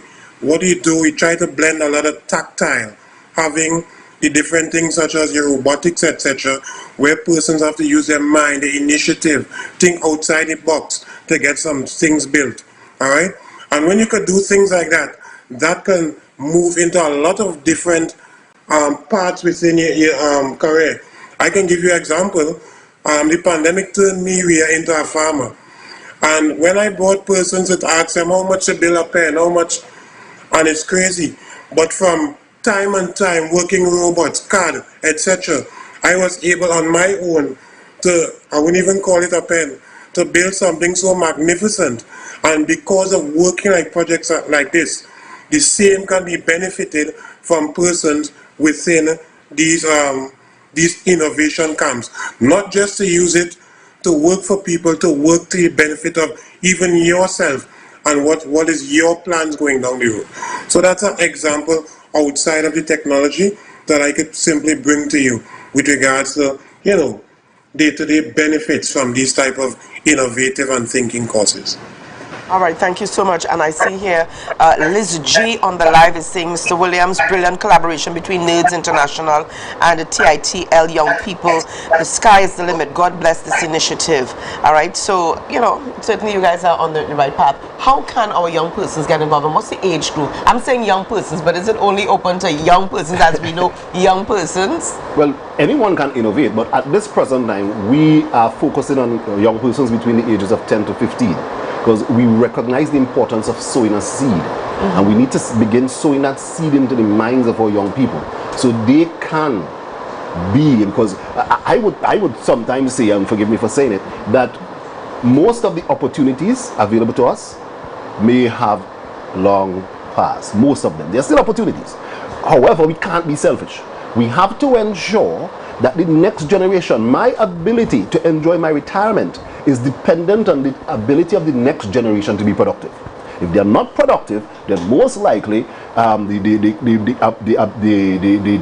performance of my retirement income and what I can do with it would be diminished. I may have to work until I'm 80. So it's for the age group 10 to 15. If you are interested, you can call 211. You can check out our Facebook pages, and there would be application forms available online. The programs that we offer are animation, robotics, innovation design, and programming. Our young people need these skills. Is there a cost attached? It's a minimal cost of $1,200. A minimal cost of? $1,200. $1,200. For what you're getting? Definitely. Minimal. And you can call 211 or visit your social media page. Yes. All right. Thank you so much there, Joseph Frederick and Mr. Ian Williams. Congratulations to the both of you. And this is, you know, Tobago, get your children involved, okay? They Trinidad. need to get involved in innovation. If we are going to achieve for ourselves the kind of wealth-generating capabilities, we need to get involved in innovation. Thank you so much. Always a pleasure chatting with you, Mr. Joseph Frederick. Viewers, we switch gears as we head over into Tobago back in the day. So let's see what we've got up this morning for Tobago back in the day. Okay.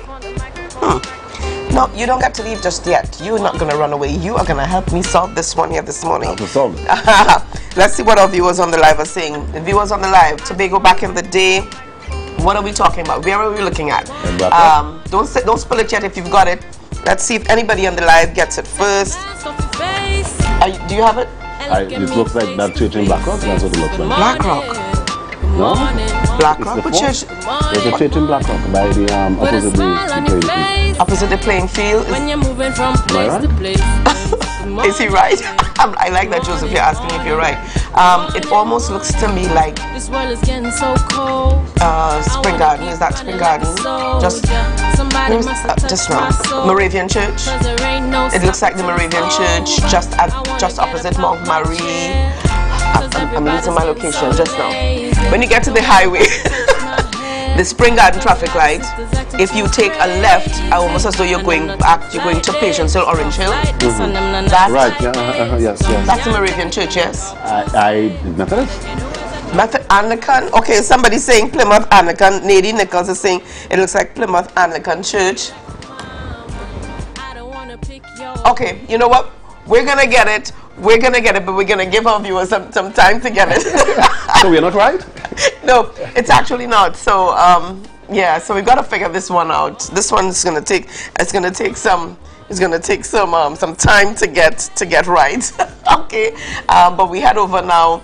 In fact, we're getting ready to head over into Tobago Notes in just a little while. Pearl Murray Beard says good morning to the Tobago Updates family. Marilyn John says good morning everyone. Tori Kiki Charles is sending a good morning to you, Joseph Frederick. Tori Kiki Charles says Joseph Frederick, good morning. Good morning. All right.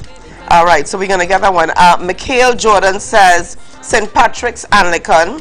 Layla Louis says, agreed, thinking Anglican Church as well. So we're going to give you the correct answer when we get back a little bit later on this morning. So we head on over right now into Tobago Notes.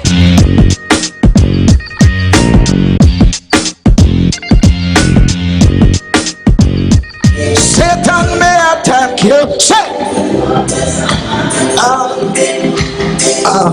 He's gonna back you. Yeah, right. Look who know I'm a blessings. Sometimes we help people and them try to deceive you. Oh, can they say you don't know what it's like to love somebody, the way we love you. It was a humble effort and pooling of talents which led to the creation of Hope, a concert of love, appreciation and support for Tobago's son, friend and artist Kabesi. I was actually shocked when I saw him with all the dread and that kind of thing. He lost weight and he told me he had surgery and he told me what the situation was. So I know that we had to mobilize and do something. It's something that we're trying to set a trend with in Tobago too, because so many artists are ailing and have financial difficulties and we don't do anything for them and we celebrate them when they pass. You know, we doing this so that Kabesi will be here for a very long time. Patrons were encouraged to make donations while being entertained by a stellar lineup of artists, organized by Kabesi's management team and longtime friend and villager, Assemblyman Nigel Tate. Hearing of his ailment, it kind of dawned on me because my mom also passed from cancer, right? So I personally, right, went to him, had a conversation with him, and then I reached up with Toya, which is his personal manager, and Mr. Kosh, of course, and we come together and put this event together to see if we raise some funds to assist him to undergo his rest of treatments. For Kabesi, the moment seemed serendipitous as he was overwhelmed by an outpouring of support, making his tough journey a little less burdensome. When you have them kind of ailment, you deal with it from your mind. Because if your mind send the wrong message to your body, it deteriorates fast. And that get me up to this day, you know what I mean? Strong mind, positive vibes, positive people around. You have to get that. Otherwise, you will go down. The night progressed beautifully with tributes of sultry hits and mesmerizing melodies. If you were here, the problem is no one got no time to be vexed. Everybody wants to be joined and to the best. You know how I love you. After all the things we've been through, now you're gone far, far away, and I'm lost without you, girl. Oh, baby, your friends keep telling you to leave me. Oh, this is that train. I don't want to take this shit. Turning on to the city. They're turning on to the baby. Jump up on the tire. I don't want to take this shit. No. My child, hey, you see that band of Satan? He got an evil intent. I know he is going, and if he won't come there, he to go with it, but he don't try. He's fine. Do you know? I love a little bit because like somebody wrote me back and said the last time we did the charm with the usual traffic. Somebody wrote me supermarket and said to Rasta the usual traffic. Well, they wrote me back and said the last time we did the charm with the usual traffic. Somebody wrote me supermarket.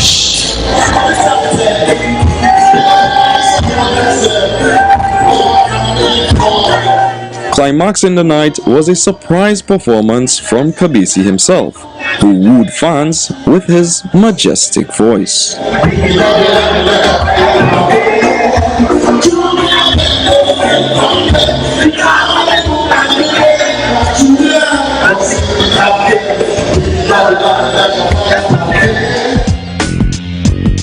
That That was a production of the Department of Information, Office of the Chief Secretary, Tobago House of Assembly.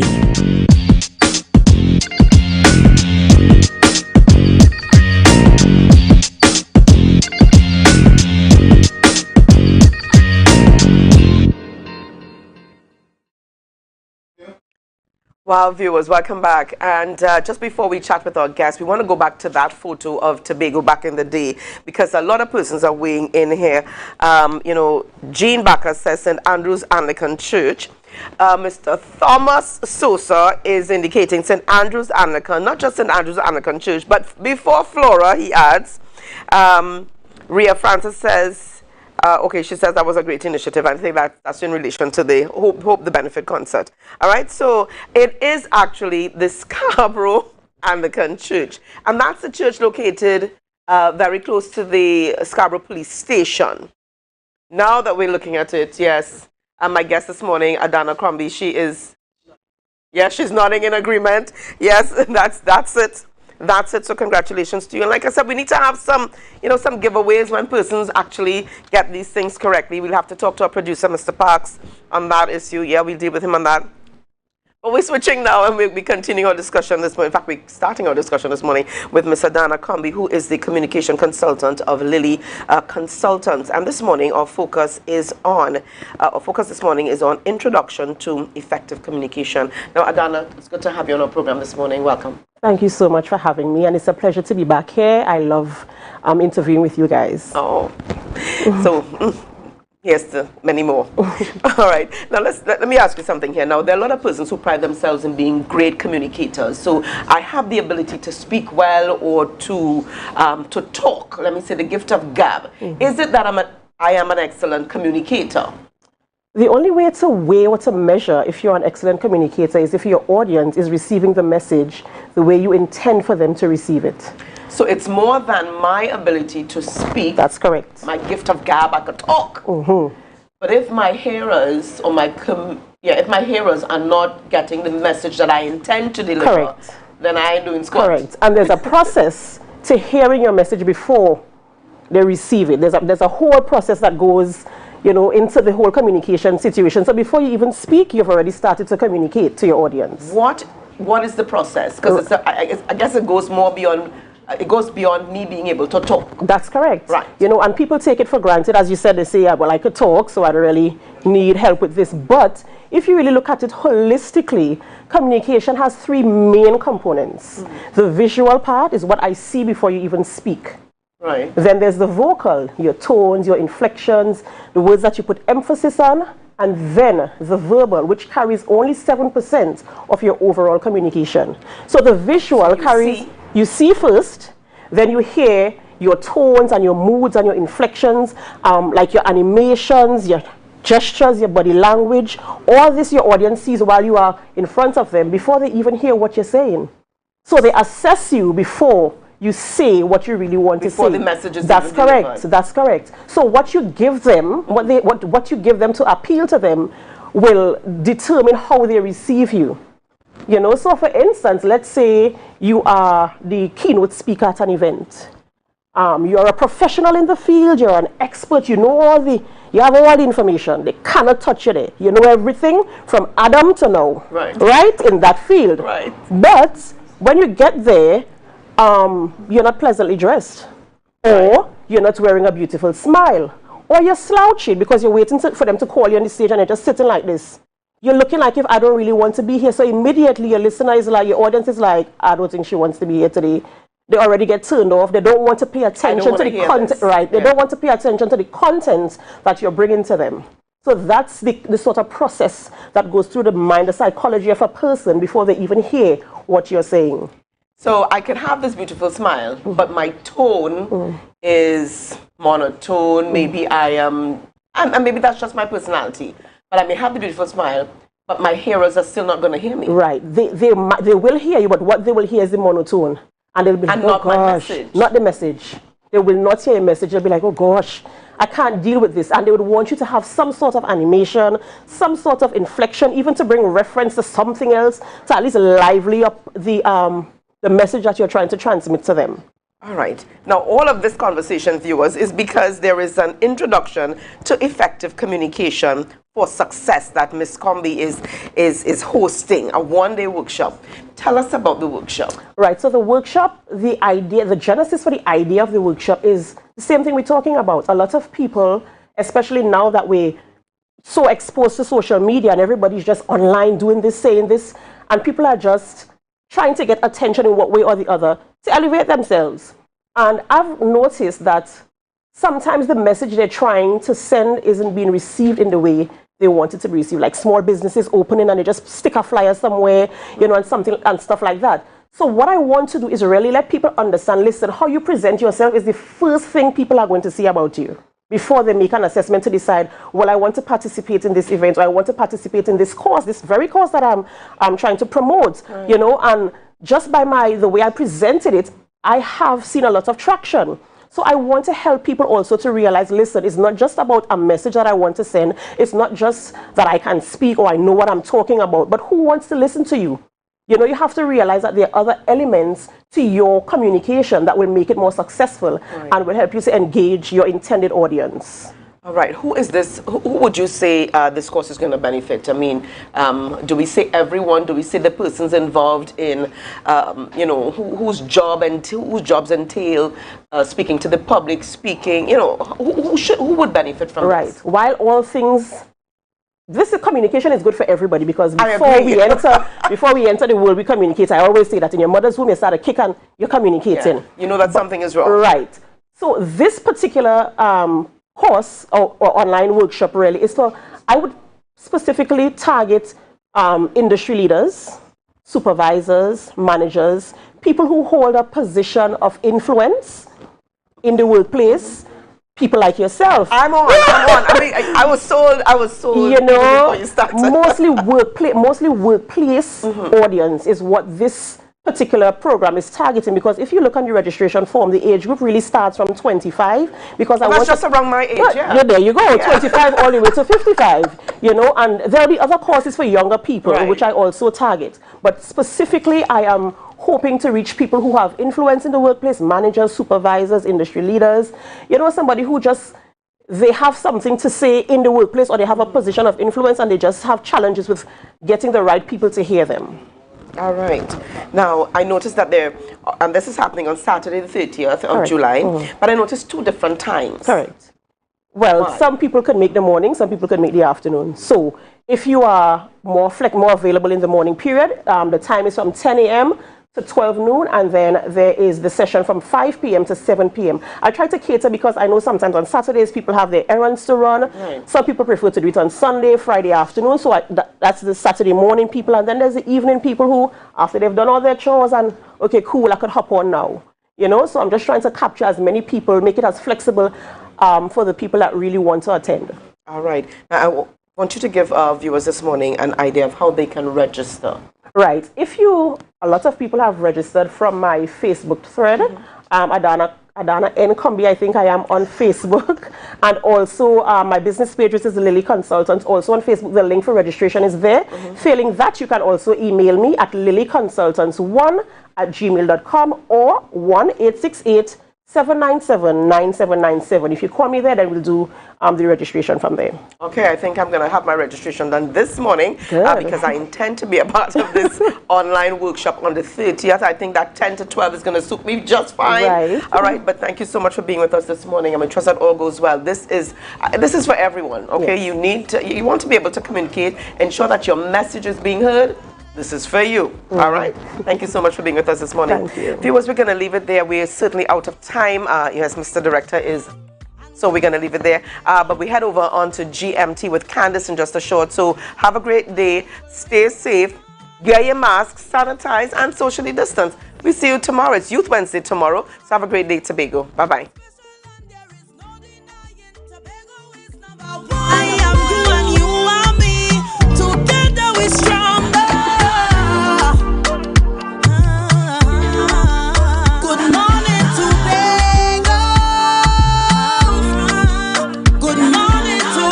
Welcome to Good Morning Tobago on Tobago Updates, your source for current affairs in Tobago, Trinidad, and the region. with the perfect conversations to complement your morning routine. I am Candice Jackson, and I am coming to you live from the Beverly Oasis Suites in Lowlands. Now let's get into your news in 90 seconds. Children who did not do well in the secondary entrance assessment examinations will have the chance to improve themselves through the IMPACT program. The Division of Education, Research and Technology announced the program begins on July 25th. It targets 3 groups of students: those who scored below 30% on the SAA exams, and those who scored between 30 and 50%, as well as students preparing to write the SAA exams but are at risk of failing. Parents can register their children for this program by filling out the registration form on the division's website. Advertisements for employment positions in the administrative team of CPEP program are described as political cleansing by Minority Leader Kelvin Morris. A couple of months ago, the entire administrative team of CPEP was issued termination letters while the program underwent restructuring. Chief Secretary Fali Augustine and Secretary of Community Development, Youth Affairs and Sport, Pastor Terrence Baines, says the terminated employees can reapply for the positions. However, Morris says it is irrational to terminate employees and then tell them to reapply for the same positions unless it is politically motivated. And now coming out of Trinidad, Prime Minister Dr. Keith Rowley said a plan is afoot to declare crime a public health crisis. Reflecting on the crime situation, he said the country has become consumed with a plethora of violent and unacceptable conduct from criminals.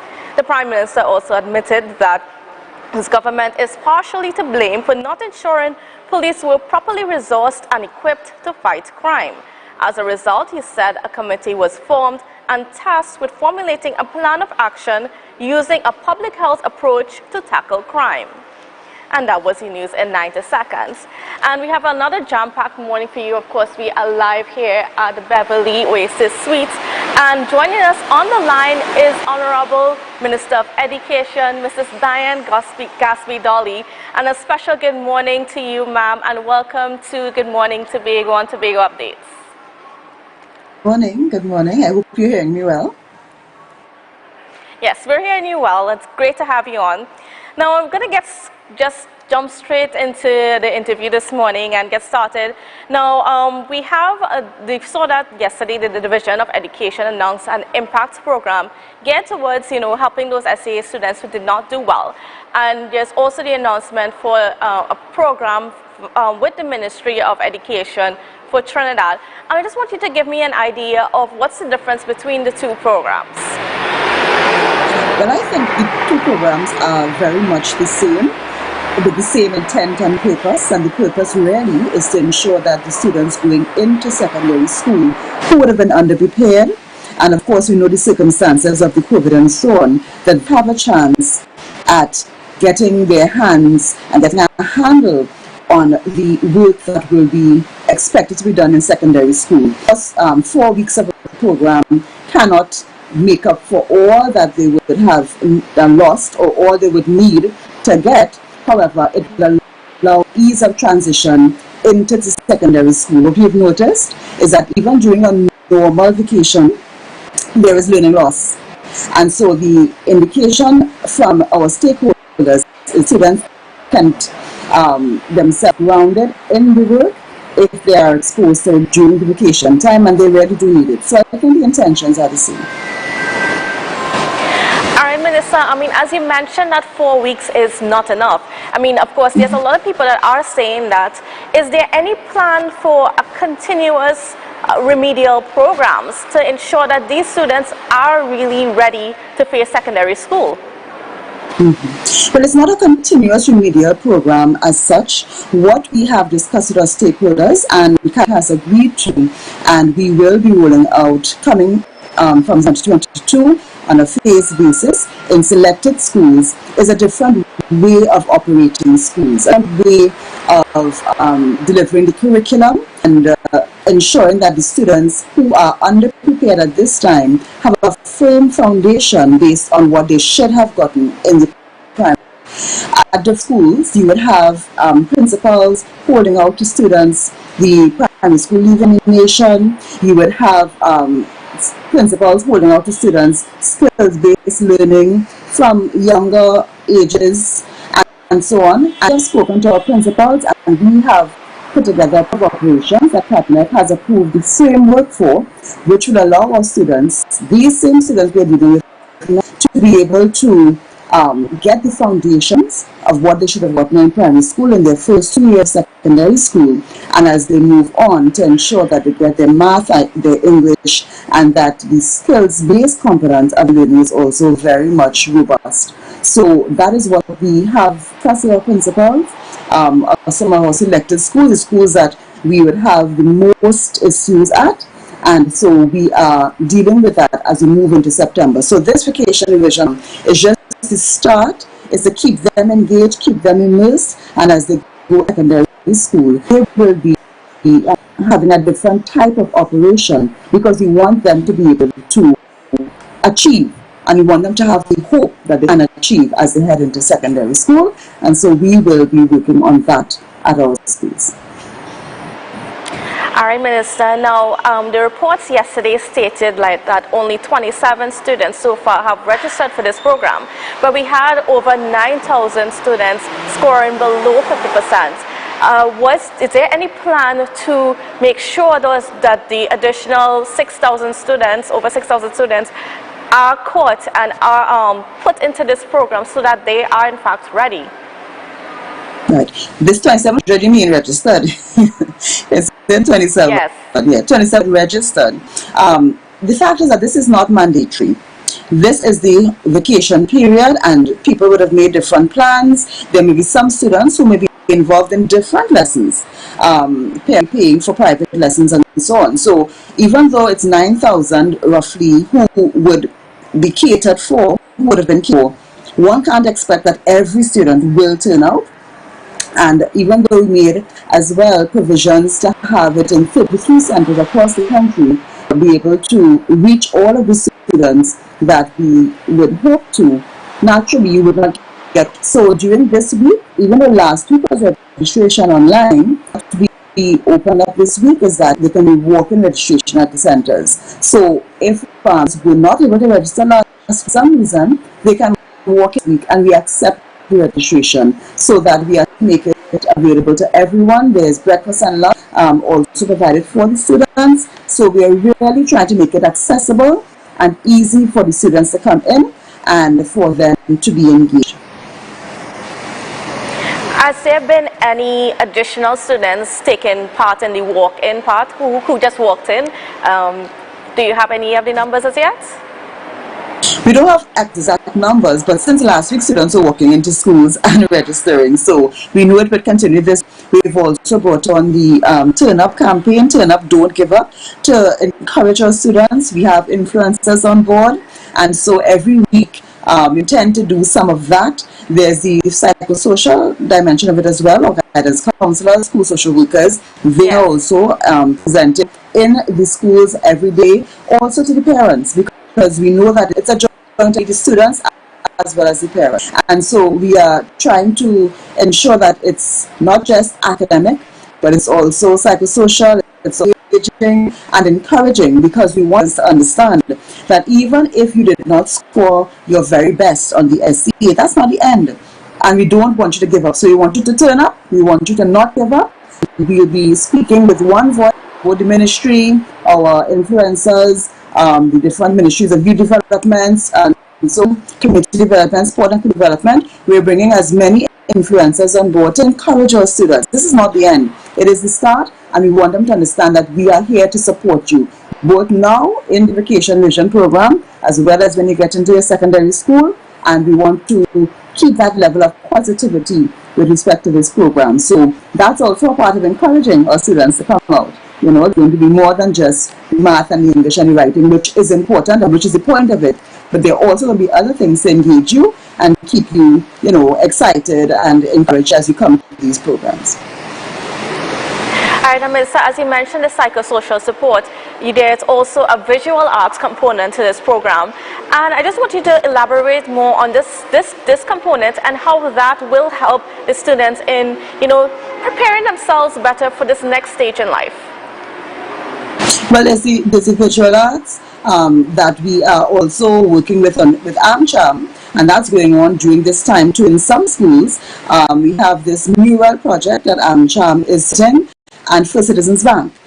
That's also a part of vacation landscape. And everything that is put into this vacation revision program is put in to give a holistic development of the children. We know that it's not enough to just give them the academics. They must have the other aspects, so the visual art, the influencers, as I said before, the motivational speeches, all of these things are put in to give a holistic development program and to ensure that they enjoy what they're doing. Because what we know as parents is once children enjoy something, they're going to be more motivated to turn up, more motivated to do the things that we want them to do. And so that's where we are heading with all the different aspects that are put into this program. And as you mentioned that on that point, I was wondering, why isn't the visual arts program a little bit more evident or more present in the primary school setting, especially leading up to SAA exams? Because of course we have the tendency to just focus on preparing just specifically for the SAA exams, just the maths, the English and the creative writing. But how about incorporating that visual arts and those more hands-on types of education and include that more into the curriculum? Well, as the Prime Minister has commissioned a committee.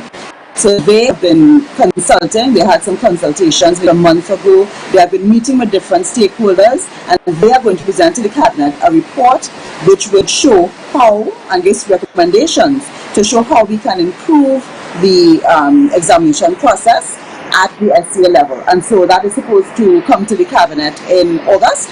So we look forward to what those recommendations will show. And I am certain, because we have been discussing it over the years, it will speak to, in some way, how we can broaden the examination of our students. Not just an examination, but we can ensure that our students are engaged in activities that will build team spirit, that will develop them more holistically, that will pull from their creative side. All of these things. So we are looking forward to that report and what it will bring and how we can then adjust this SCA. And that's been a topic for many years. So we're looking forward to some resolution on this. Definitely. All right. Well, we are definitely looking forward to what comes out of that report and how, the exams, everything can be changed to better equip our students. And I want to thank you, Minister, for being with us this morning. It was such a pleasure speaking with you, and we hope to have you again on future programs. All right, well, viewers, that's it just for this segment, but we're about to go to a quick break, and we'll be back with another special something for you all, so don't go anywhere.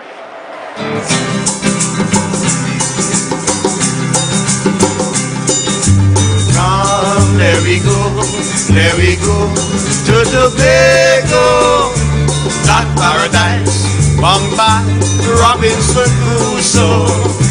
And it is said, it's the land of tomorrow.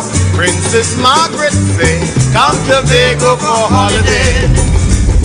Now the whole world say, come to Tobago for holiday. Smile, every smile in Tobago. That paradise, found by Robinson Crusoe. And it is said, it's the land of tomorrow. Ronald Reagan say, come to Tobago for holiday. Now Bill Clinton say, come to Tobago for holiday. If you want a happy vacation, you can get it right here in my land. If you want a happy vacation, you can get it right here in my land. Everybody only worrying. Never ever worry. Don't mind how things looking hard. I tell them never ever worry. If your life can't get damaged bad. I tell them never ever worry. What I'm saying is true. So just consider Tatil is always right here for you. I tell them never ever worry, don't mind if life make you sad. I tell them never ever worry, if your house get flooded out real bad. I tell them never ever worry, what I'm saying is true. So just consider Tatil is always right here for you. I tell them never ever worry, if sickness catch you off guard. I tell them never ever worry, if times fall on you real hard. I tell them never ever worry, what I'm saying is true. So just consider, Tatil will always be here for you. Never worry about a thing. Tatil, where people are people.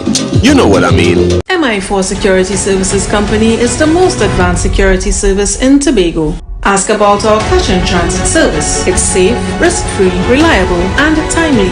We provide safe banking delivery for all business types and sizes with highly trained staff, 24/7 monitoring, coordinated emergency response, and a well-maintained fleet of armored vehicles. Contact us at 660-7723 or visit our website at www.mi4securitytt.com to sign up today.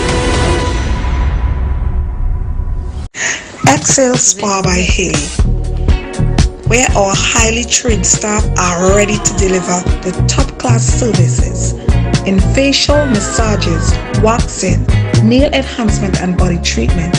We are ideally located at Coco Avenue, Susolines, Tobago. You can find us on Instagram, Facebook, TripAdvisor, or you can call us on 730-0149. Excel Spa by Haley. Relax, renew, and rejuvenate. The sun, we are beaches, we are rivers, we are melanated ones. We special and there is no denying. Tobago is number one. I am you and you are me. Together we stronger. Good morning, Tobago. Good morning, Tobago.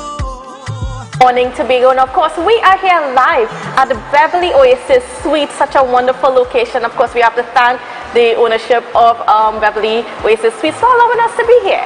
And the reason why I'm here, it's because it is also the choice of the Mounted Branch Police who is in Tobago at this point in time. And to talk to us a little bit about the Mounted Branch Police, we have Mr. Sergeant Ian Nash, Mr. Corporal Harvey Chady, and Mr. Sergeant Kerwin Marcel. Good morning and welcome to you guys. Good morning. All right, such a pleasure to have you on. So let me just get started. Corporal Chady, can you tell us a little bit about what is the TTPS Mounted Branch?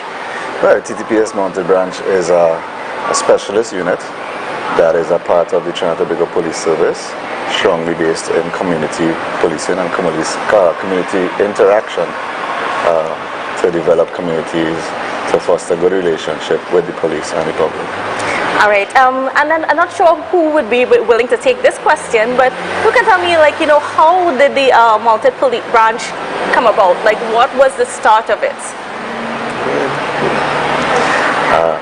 Mounted Branch came about and was institutionalized in the early 1800s. It was the first form of policing, and it gradually developed as we go along, developing as a nation and technologically advancing. So the dynamics of Mounted Branch changed as it went along, as we developed as a nation. Earliest form of policing, earliest form of mail, and so now we are strongly involved in community duties and reaching out to communities. So Mr. Ian Nash, could you tell me what is it like being a part of the Mounted Branch Police? Being a part of the Mounted Branch Police is a very special, it feels very special because it is one of those units that has its own intricacies. We get to work with the most majestic creatures, yes, which is the horse. Definitely. The horse is one of the most magnetic creatures. They're very therapeutic, and as such we feel always happy, overwhelmed, very confident that you're on this animal here that reaches the people without even saying a word. You have the audience coming to you naturally. So being a part of the mounted branch is awesome. And Officer Marcel, could you tell me what led you to being wanting to be a part of the mounted branch? I have 26 years of service as of recently, but being in the mounted branch is something that a few years back I had a calling. I wanted to be there. It's unique. It's like no other. And we have a phrase we always say that a mounted police officer could go out and work elsewhere, but you can't just take a normal police officer and bring them to deal with horses, because it takes a lot of training, 9 months, and the effects that you see working with horses, how it relates to children, how it relates to even adults, it's as the inspector said, it's very, very therapeutic. We have people that would come to the branch after a hard day's work just to interact with a horse and recharge their batteries to take on the challenges of life and the next day. So being a part of that, it makes a difference. It's like the softer side of policing, reaching children and adults, and I wanted to be a part of that. All right. And Officer Chedi, now as you're talking about this, we know that the mounted branch police it's based in Trinidad. Why is it not in Tobago? Well, it was in Tobago at an earlier point in time, but it was closed down for several reasons. However, our initiative here is to really revamp that and get mounted branch back in Tobago, to be a part of Tobago, to be a part of communities, and to really, create a dynamic impression upon the public. All right. And Officer Nash, whenever the mounted branch police is in Tobago, what are some of the things that you guys do here? Well, we start off initially with making sure the public sees us. So we give them the Tobago public that patrol that Trinidad usually gets. Right now, what we're in Tobago, we are partnering with the youth groups. So the police youth club, we are having dialogue with them every day, that interaction, giving the children here that extra that the children in Trinidad usually get. We even had a partnership with the TOPS, the tourism aspect, with the bikers on the beaches. So we are trying to make sure we're interacting properly with the public of Tobago and giving them that extra. And as Corporal Chidi would have said just now, it is the intention of the Commissioner and our Superintendent to ensure that Tobago gets a permanent stay of a mounted branch here at Tobago. And Officer Nash, Officer Marshall, sorry, can you tell me a little bit about what's been the reaction here in Tobago to the mounted branch? Fantastic. It has been a wonderful experience. The reaction from the people, that same question that you're posing to us, we are being asked that on the outside. Why are you all not here permanently? So does that mean that you are going to be one of those officers that will be coming over to Tobago when it's established? I would love to. And what's so special about, being able to work in Tobago? And I know Officer Nash, you mentioned the tourist part of it. But tell me a little bit more about that, the ability to work in Tobago and that experience. All right. In Tobago is, let's say, a slower pace than Trinidad. The people are very warm here. The welcome is second to none. Working in Tobago gives us, the police, that ability to now reach the other side, because it's Trinidad and Tobago. Now, the people in Trinidad are somewhat fortunate to have us, because we do patrols in areas such as housing areas when persons go to work, so that the crime is down. And we are saying if we can offer that to Tobago and give them that assurance that even while they're out at work, the police is still looking at their business, looking after their business, and ensuring that when they come home, they get it as they left it. We think that it is going to be an added value to the public of Trinidad and Tobago, and I'm sure the Commissioner of Police, in his wisdom, is going to do all he can to ensure that this happens very quickly. And Officer Chedi, can you tell me a little bit about what does it take for someone to get involved? I mean, there are people, there might be some young people watching, and it's horses, and like you said, horses are very majestic. There's something spiritual about those animals. But what does it take to be part of the Mounted Branch? Could you just, come into the police service just to be a part of the Mounted Branch? Well, yeah, after fulfilling the normal requirements of joining the service, I'll go with the word love. You're going to have to love these animals and love what you do and how you do. So doing the best in everything, and it will reflect in your lifestyle. Doing the best that you can do for yourself and for all that is around you and all the people that is around you. So you're people-oriented and people-driven. Yes. And so that makes it an ideal combination to interact with the public, to bring the youths out, to have them interact with the horses. Not there's that fear factor because the animal is a big animal, but when they get to interact with the animal, it's a joy. You can actually see smiles on their faces. And so that's a fulfilling experience for us at Mounted Branch. And we tireless in our efforts. I mean, and then what a difference did it make, or has it made so far in communities where there is crime and where there are young people that are going astray? I will take that question, and I will share from my personal experience. So from time to time we do patrols in East Quarter Spain. Yes. In the plannings, and I would have gone into the plannings on a mounted patrol. And the response and the interaction that you get, it's like none other. You wouldn't get that in a mobile or on foot. I actually went into the plannings while on my horse, dismounted, and was giving children rides. Personals were coming out from the plannings to interact with the horses. The horses are a medium to that softer side of policing. They bridge that gap. So conventionally, where you will pass somewhere and be told nothing by individuals, the horses gives you that ability to speak, and it helps because in that way now we might be able to receive certain information that we'll be able to pass on to help in the overall production of the service. All right, and go ahead. Additionally, we started recently a mentorship program. We were able to capture these young men who we label them as troublemakers, but really that they need some focus, somewhere to look to. And in coming to the Mounted Branch and partnering with us and the community partnering with Mounted Branch, we were able to get young men who didn't look as though they were going to even write the exam, CXC. And they came to the branch twice a week, and we were able to now get into assisting them with schoolwork. Those who were having problems reading, altar, partnered with, and so on, and they were able to write exams. So we all more or less had a big brother, big sister program in place. We even had some of the special needs children, because this is a big thing at Mounted Branch, the therapeutic riding. We deal with the special needs community, and these children are so loving and so gifted in their own way, and we always want to reach to them and say, here, let's help in developing whatever development they would need at the time. So the Mounted Branch really is making that step forward to take the public and bring the public to us while we go to them.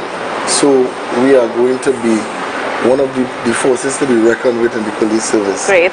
And to the public, as we come to them all the time, making sure they know that they can trust us to assist them in whichever aspect we can. And Officer Chedi, are we seeing it expanded in the country? Like, is that plan really happening? Yeah, it's happening as we speak. And Great. If there's one saying I would like to use, and my colleague here, Corporal myself, the police is the public and the public is the police. So as we drive forward to do what we do with the horses, to interact and to join communities together with the public, to restoring the trust and the confidence that is so desired, to building back a nation, to reducing the crime. That is our focus, that is our vision. All right, great. And viewers, well, we can't just be talking about the Mounted Branch Police and not show you the horses. So don't worry, we got that covered for you just after the break. So we're just going to go and get situated, and we'll be right back. So don't you dare go anywhere.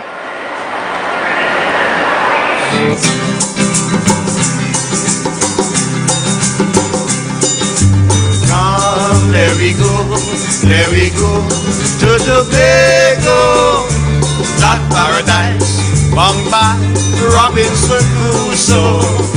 And it is said, it's the land of tomorrow. Princess Margaret say, come to Tobago for holiday. Now the whole world say, come to Tobago for holiday. Smile, every smile, every smile in Tobago. That paradise, bung by Robinson Crusoe. And it is said, it's the land of tomorrow. Ronald Reagan say, come to Tobago for holiday. Now Bill Clinton say, come to Tobago for holiday. If you want a happy vacation, you can get it right here in my land. If you want a happy vacation, you can get it right here in my land. Looking for plants for your garden or even a thoughtful gift for a friend? We at Eden Nurseries are waiting to welcome you with our affordable prices and variety of indoor and outdoor plants. You can now get whatever you need whenever you need it anywhere in Tobago with Tobago. Your meals, medication, groceries and shopping all delivered directly to you. No more hassle, no more stress. Get the Tobago app today on Google Play or Apple App Store. That's TAPPOGO and let us deliver to you. Check our website at www.tapogo.app or call the experts at 494-TOGO and 484-4746. Tobago. Relax. We will get it to you. Tobago's at your service. There's a taste in the air everywhere. Feel the vibe cause it's something to share. Smooth, rich and creamy, you'll find it right here. Makes you smile, relax a while, it's fun and good cheer. Ooh, enjoy every scoop.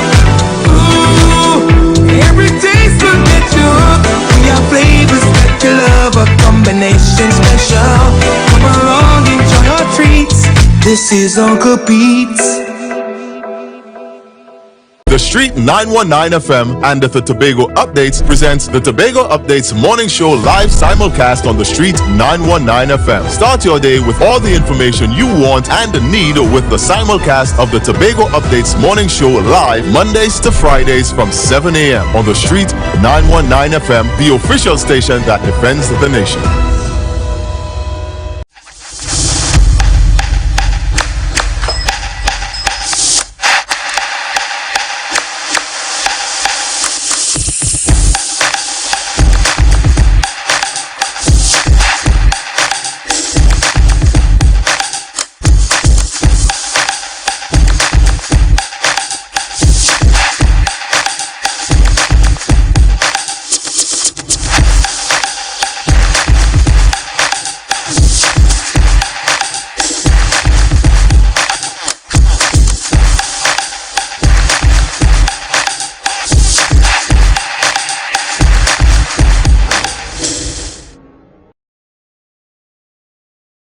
Advertise with Tobago Updates. Call 284-6597. If you have a small or large business, we can get your information in front of the masses. Reach our rapidly growing viewership on Facebook and YouTube. Promote your brand in Trinidad and the Caribbean through M&E TV Now and Gayel. Yes, we can build unique ads for your business. Call now 284-6597 and advertise with us.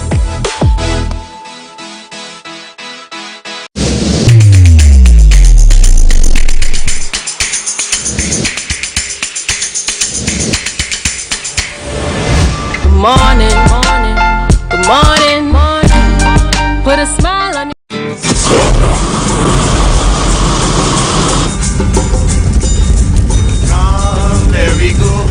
There we go to Tobago, that paradise, bung by Robinson Crusoe. And it is said, it's the land of tomorrow. Princess Margaret say, come to Tobago for holiday. Now the whole world say, come to Tobago for holiday. Smile, every smile in Tobago, that paradise, bung by Robinson Crusoe. And it is said, It's the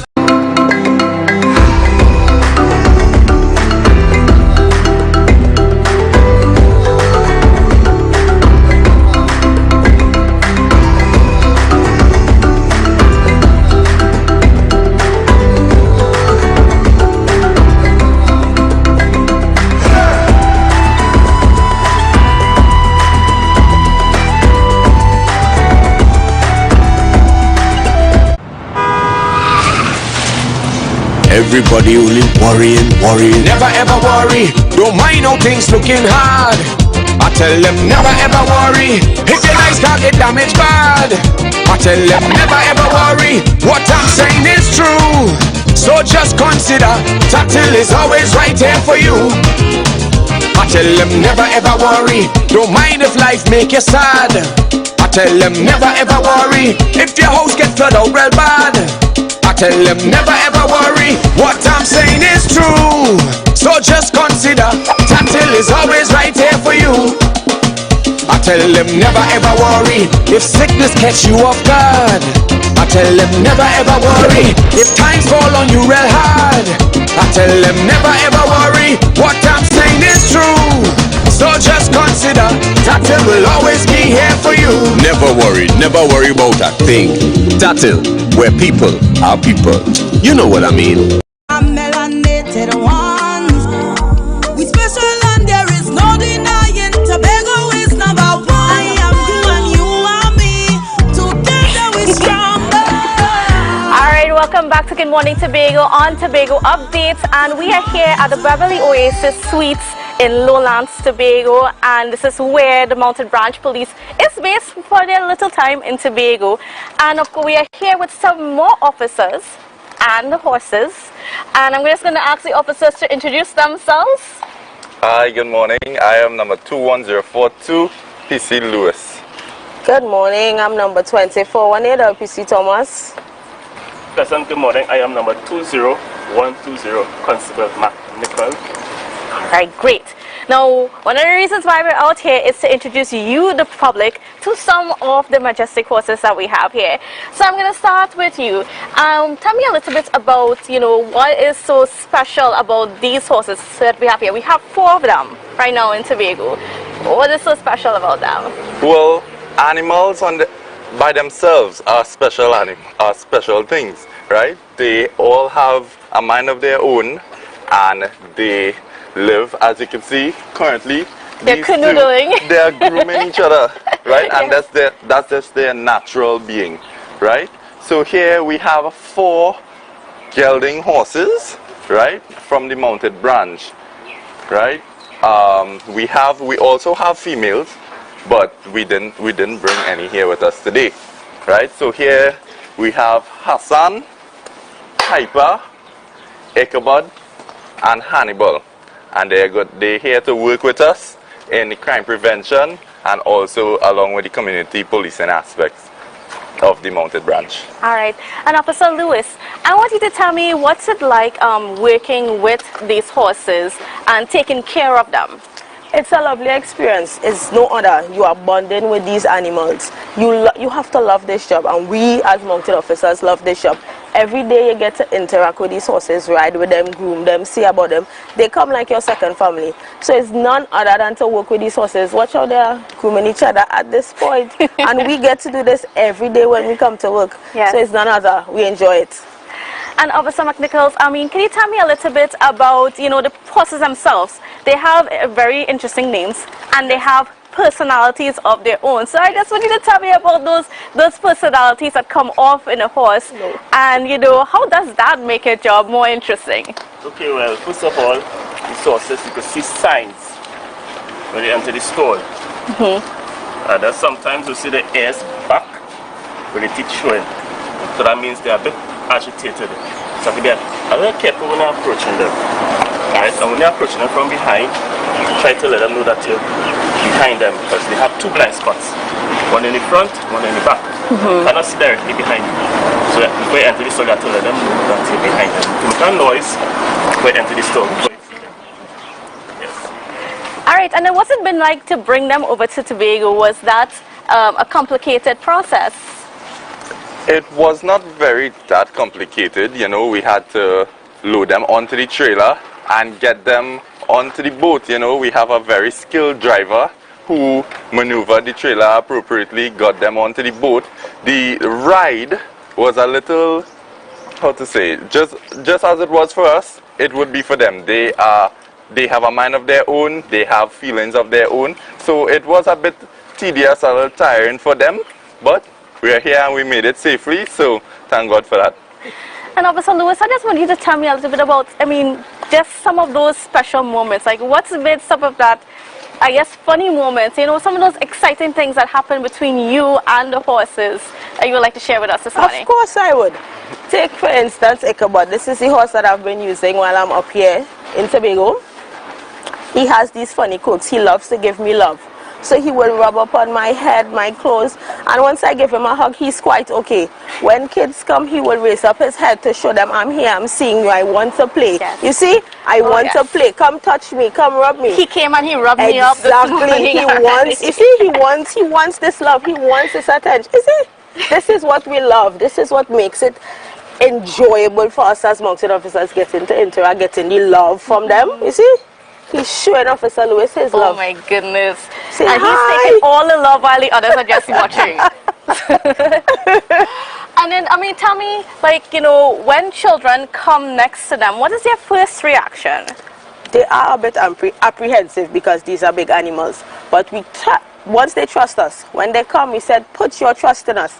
And we let them come, touch the animals. And some of them are so brave, they actually come up on their own. Officer, I want to touch the animal. And we show them how to approach the animal. Don't be apprehensive, don't be scared.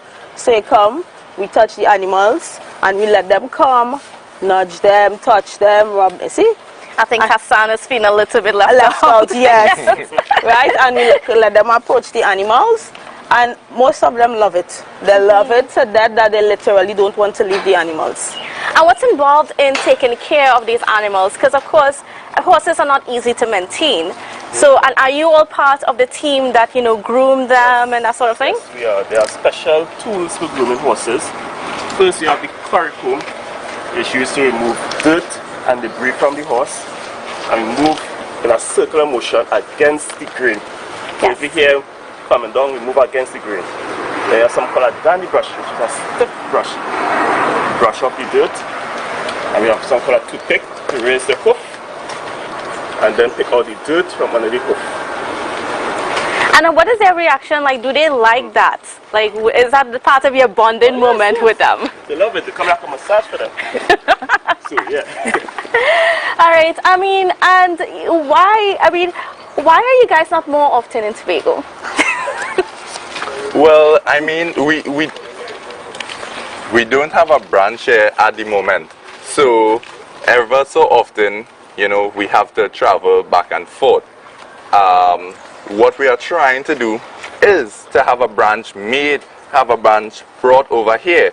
So therefore, it's not that we will have to transport back and front. We will be here and we will make our presence seen. We'll be around and we will get all the community policing and patrol done. All right, Mr. McNells, could you tell me a little bit about, you know, getting more horses as part of the program? Like, what does it take to have a horse become part of the mounted branch? Oh yes, well, before the horses become fully integrated in the mounted branch, they go through a training process. And so before they assign a number and a name, they're given an R number. It will be R37, R39. I mean, they're in training still. And before they get integrated into the mounted branch as mounted horses, they have to go through a series of assessment so that they will be able to walk through obstacle courses like flags, that to be brave around those things. Yes. Yes, you have to be able to move at your voice command, walk, trot, and able to perform particular exercises. Yes, because our escort duties, patrols, I can't have them outside, they're frightened and scared. Have to be brave and get accustomed to the environment, able to walk out on the road and, you know, not be scared and, yeah. And I know in Trinidad and Tobago, it's not like some of the islands like St. Lucia where you see horses all over, but do we have access to a lot of horses in the country that we can make a part of this? Yes. Well, horses, we usually buy some of our horses, so some of them are mostly imported. But there are also some, like Ichabod right here, who came from the racetracks. So he was actually donated to the branch from the racing track, and well, he would have been acclimatized to that lifestyle as a racing horse. But like PC McNichol said, we brought him over, he went through the training process, and then now he's a successful mounted police horse. So now he's here with us. And he loves the love. Yes. So I'm just looking at him and he's just like, I just want to be on TV. He loves the attention. He loves it.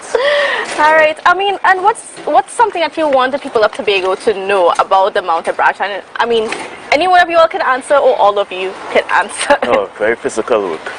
Very physical. Like cleaning the stalls, feeding them 3 times a day in a bucket. Some of them get medications for pain, so forth. Sometimes we bandage your foot, as you can see, to prevent some of them from the leg from swelling. Yes. Yes, so a lot of maintenance as well. What we want to let the Tobagonians know is that our horses love when the people come to interact with them, whether it's kids, whether it's adults. They love that, so we want you guys to come out and interact with us, see our horses, love our horses. We want you all to come and see us when you are here. So you're getting to see Hannibal, you're getting to see Ichabod. Next time maybe it'll be 4 different horses that people will get to interact with, and they will learn the names of the different horses that they have in our branch. What people see is fair. They look at a horse, oh, this is a big animal, it will kick, it will bite, it will, you know. But I love what I do personally. Riding a horse is the most amazing experience that anyone could ever take part in, right? It's something that people think, oh, the horse is just carrying you. It's a very physical thing. You are on the horseback and you control them, right? You use your hands, your feet, different movements of your body to get them going, your voice. But it is an amazing experience that one could never forget, and what we are doing here in Tobago is to share that experience with the Tobago community and have everyone get that feeling of being in control and being on a horseback. All right, and I think they're arranging for me to mount the horse right now. Just as the rain is coming out, so I guess we'll have to do this pretty quickly. But yeah, how long are you guys going to be in Tobago? So we'll be here up until Wednesday. Yes. Yes, we've been here for a week, but we sadly have to depart. Yes. All right. Head back. Okay, well, I mean, with the rain is coming on, I think we should get out of the rain. Get out of the rain a little bit. But yes, so I mean, and for you, are you guys 4 of the ones, for the officers that have been riding them throughout the time in Tobago? Yes, we have. Yes, and then what's it been like? From my experience, personally, it has been very amazing. We got yesterday to take them out to Pigeon Point. Yes. Yeah. And we also went to Store Bay, and it was an amazing experience taking the horses out on the sand, to the water, interacting with the locals, the tourists. It was truly amazing. We took a lot of photos, we gave rides, right? It was something we also encountered was meeting a group of cancer survivors, right? Some elderly ladies who came, and you know, they said that their wish in life was to ride a horse. And you know, as we greeted them at Store Bay, we gave them rides, the ones who were willing, and it was really heartfelt to know that, you know, we could have done this for them. All right, and I mean, because the rain is coming on a lot more, unfortunately, right now. But as we're getting ready to wrap, I just wanted to tell me, I mean, so you mentioned that, you know, the horses were on the beach and stuff like that. I mean, you know that people come to Tobago to enjoy the beach. So are the horses like people, and did they enjoy the beach?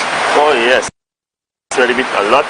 A matter of fact, they're very excellent swimmers because they have huge lungs that help them float and surface of the water better. And great fact, horses can't vomit. Alright. I think I like that.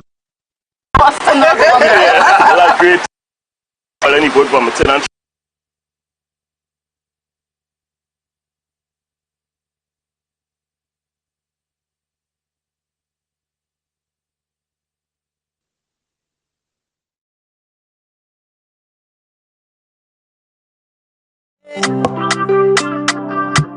Tobago updates. Na na na na na.